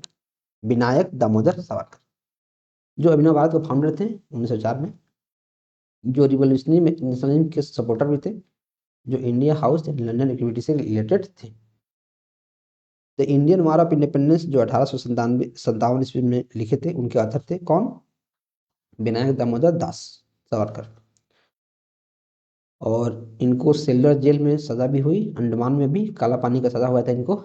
विनायक दामोदर सावरकर को इनको काले पानी की सजा हुई थी। इसका क्या मतलब है? इसका मतलब यह है कि देखो, एक ऐसा काल कोठरी था, काल कोठरी, जिसमें एक जगह से जैसे डोर था इसको इंटर करने का, और बाकी कहीं डोर नहीं था, कहीं भी नहीं, मतलब एक खिड़की भी नहीं थी उस डोर में। तो इन्हीं को काले पानी की सजा मिलती, काला पानी। बहुत मतलब कष्ट का जिंदगी है भाई, खुद सोचो। आप खुद सोचो, आपको अगर सिर्फ एक रूम में बंद कर दिया जाए, अभी तो हमारे रूम में सब कुछ है, तो फिर हम रूम में नहीं रह पाते हैं। राइट, हमें लोगों से मिलना होता है, हमें क्रिकेट खेलना होता है, हमें बाहर जाना होता है, हमें सारी एक्टिविटी करनी होती है। किसी को आप पकड़ दो, उठा के किसी रूम में पटक दो, और एक सिर्फ उसका दरवाजा रहे, बाकी ना ही खिड़की रहे, ना ही वेंटिलेटर रहे, ना ही कुछ भी रहे, और एकदम अंधेरा रहे, क्या आप रह सकते हैं? नहीं। इन लोगों ने स्वतंत्रता के लिए कितनी सारी चीजें करी हैं। देखो मेरे आंख में आंसू आ रहा, पता नहीं क्यों। इन लोगों ने बहुत मेहनत किया है। और जो काला पानी की सजा था इनको मिला था, मतलब नहीं सह सकता है कोई भी, सब कोई नहीं सह सकता है, राइट। इसको, इसलिए मैं एक ही चीज जो लिखा हूँ वो आपको ध्यान रखना है। 2 से 3 बार कागज पढ़ना बहुत मैंडेटरी, बहुत जरूरी। रामजी कृष्ण वर्मा के बारे में जानते हैं, जो एक इंडियन नेशनलिस्ट और स्कॉलर थे, founder of Indian house London के थे। आप चाहें तो इसको पढ़ सकते हैं, इसमें कुछ नहीं है, आपको इसको पढ़ना है सिंपली, इसके बारे में पढ़ना है। गदर पार्टी की स्थापना कब हुई? गदर पार्टी बहुत जरूरी है, गदर पार्टी बहुत जरूरी है। जो गदर पार्टी की स्थापना हुई वो हुई कहाँ? यूएसए में। इसके बारे में देखते हैं। 1913 में एस्टेब्लिश हुआ, सैन फ्रांसिस्को कैलिफोर्निया यूएसए में। फाउंडर थे लाला हरदयाल। डायरेक्ट क्वेश्चन बनेगा कि गदर पार्टी के फाउंडर कौन थे? लाला हरदयाल, याद करना है। मेन एम क्या था? जो ब्रिटिश रूल था उनको मार भगाना था, तो आर्म रिबेलियन। जो ब्रिटिश के रूल बोलता था इनको फॉलो नहीं करना है, इनको मार भगाना है। इंडिया में आके ये लोग रूल बताएंगे हमें, ये बताएंगे क्या करना है हमें। तो 1913 तक आते आते लोगों की मतलब अंदर एक आक्रोश आ चुकी थी कि हमें आजादी चाहिए। दूसरे लोग, ब्रिटिश ईस्ट इंडिया कंपनी थी, वो आके हमारे ऊपर दादागिरी दिखा रही है और हम लोग चुप बैठे हैं। तो अब मतलब जितने भी अलग अलग जो क्लास के लोग थे, वो चाहे बिजनेसमैन हो, स्टूडेंट हो, महात्मा गांधी का ग्रुप हो, या फिर जैसे गदर पार्टी हो गया, ऐसे काफी सारे पार्टियां बनी। अलग अलग जो क्रांतिकारी लोग थे वो शामिल हुए, बोले कि यार नहीं, देश पे जो आंच आई है हम लोग ऐसे नहीं रहने देंगे, हमें इनको वापस पटकना है, वापस भगाना है। हालांकि वो लोग तो भाग गए, लेकिन अभी जो सरकार मनमानी कर रही है वो भी वैसे ही कर रही है जैसे उनका प्रिंसिपल था। तो हमें सरकार से बच कर रहना है, right. Next, membership and inspiration. Founded by Punjabi Indian immigrants जो यूनाइटेड स्टेट्स में रहते थे, इंस्पायर्ड बाय अमेरिकन रिवॉल्यूशन और फ्रेंच रिवॉल्यूशन। इनके बारे में हम लोग पढ़ेंगे कि फ्रेंच रिवॉल्यूशन क्या था, क्यों था, जब आएगा तब। गदर न्यूज़पेपर एक निकला, गदर। इसका पर्पस क्या था? Call for an arm uprising against British rule, spread news and idea of Indian independent movement. इसके बारे में आपको सिंपली पढ़ना है। गदर पार्टी कब स्थापना हुई? 1913 में लाला हरदयाल की है, सैन फ्रांसिस्को में, और आर्म्ड रिवॉल्यूशंस को करने के लिए। Who was appointed as the commander in chief in Birsa Munda. जो मुंडा रेविलियन था, मुंडा रेविलियन, ये कब हुआ? इसके बारे में जानते हैं। जो बिरसा मुंडा था, जो मुंडा रेबिलियन का एक तरह से लीडर था, इसने किसको अपॉइंट किया था कमांडर इन चीफ? किसी को नहीं किया था, कोई भी नहीं था, कमांडर इन चीफ कोई था ही नहीं। तो मुंडा रेबिलियन के बारे में जाना पहले। जो इसका लीडर था बिरसा मुंडा, मैंने बता दिया है। 1899 से 1900 तक ये पीरियड चला था मुंडा रेबिलियन का, ठीक है। रीजन था छोटा नागपुर प्लेट्यू, जो अभी फिलहाल झारखंड में है। ऑल्सो इसको उलगुलन भी बोलते हैं, ग्रेट टुमुल्ट। डायरेक्ट क्वेश्चन बनेगा कि जो मुंडा रेबिलियन था कब हुआ? 1899 से 1900 तक। लीडर कौन था? बिरसा मुंडा। क्षेत्र क्या था? छोटा नागपुर प्लेट। ये चीज याद कर लेनी है, ओके। उसके बाद क्या याद करना है? जो ट्राइबल रीजन थे उनका मूवमेंट क्या हुआ? Aimed restoring tribal autonomy and traditional rights. Mostly peaceful, ये मतलब ज्यादा भयानक नहीं हुआ। जो बिरसा मुंडा था वो, उनका जो रेबिलियन था काफी भयंकर नहीं हुआ, लेकिन हुआ। इसमें कोई भी कमांडर इन चीफ नहीं हुआ था। कॉजेस क्या था? British colonial rule and administrative operation. देखो जो ब्रिटिश वाले थे, जो ब्रिटिश ईस्ट इंडिया कंपनी थे, हर एक जगह वो मनमौजी कर रहे थे, मनमानी कर रहे थे। कुछ भी नियम बनाए और बोलते इसको फॉलो करना है। जो बाकी लोग हैं वो तो गधे हैं, उनको फॉलो करना है, राइट। और जमींदारी सिस्टम के लिए, और जो ट्राइबल लैंड थे उनको लूट लिए थे, उसके लिए, उसको बचाने के लिए रेवोल्यूशन हुआ। आप चाहें तो इसको पढ़ सकते हैं। Force of the rebellion, Mundas attack British property. जो मुंडाज थे वो क्या किए? जो ब्रिटिश की प्रॉपर्टी थी उनको अटैक कर दिए और कुछ ब्रिटिशर्स को मार डाला। जो छोटा नागपुर की पूरा एरिया में फैला था, जो अभी फिलहाल झारखंड में है, ब्रिटिश ने क्या किया? बहुत सारे सेना के टुकड़े को भेजा, बहुत सारे सेना को भेजा, और बहुत फोर्स लगाया मूवमेंट को सप्रेस करने में। बिरसा मुंडा को कैप्चर कर लिया गया और जेल में डाल दिया गया 1900 में, और उनकी मृत्यु हो गई जेल में ही। तो डायरेक्ट क्वेश्चन आ सकता है, बिरसा मुंडा को की मृत्यु कब हुई? 1900 में। रिजल्ट क्या हुआ, रेबिलियन तो धीरे धीरे सप्रेस हो गया, कम हो गया, लेकिन उसका बहुत बड़ा एक इम्पैक्ट पड़ गया क्या, कि led to reform in tribals land law. एक ट्राइबल की लैंड लॉ बनानी पड़ी, जो छोटा नागपुर टेनेंसी एक्ट आया 1908 ईस्वी में, डायरेक्ट क्वेश्चन यहाँ से बनता है, जिसने ट्राइबल के लैंड को प्रोटेक्ट किया, और जो लैंड था वो नॉन ट्राइबल्स को आप आसानी से ट्रांसफर नहीं कर सकते, उसको रेस्ट्रिक्ट कर दिया। लेकिन बिरसा मुंडा इस सिंबल्स के लिए हमेशा याद किए जाते हैं।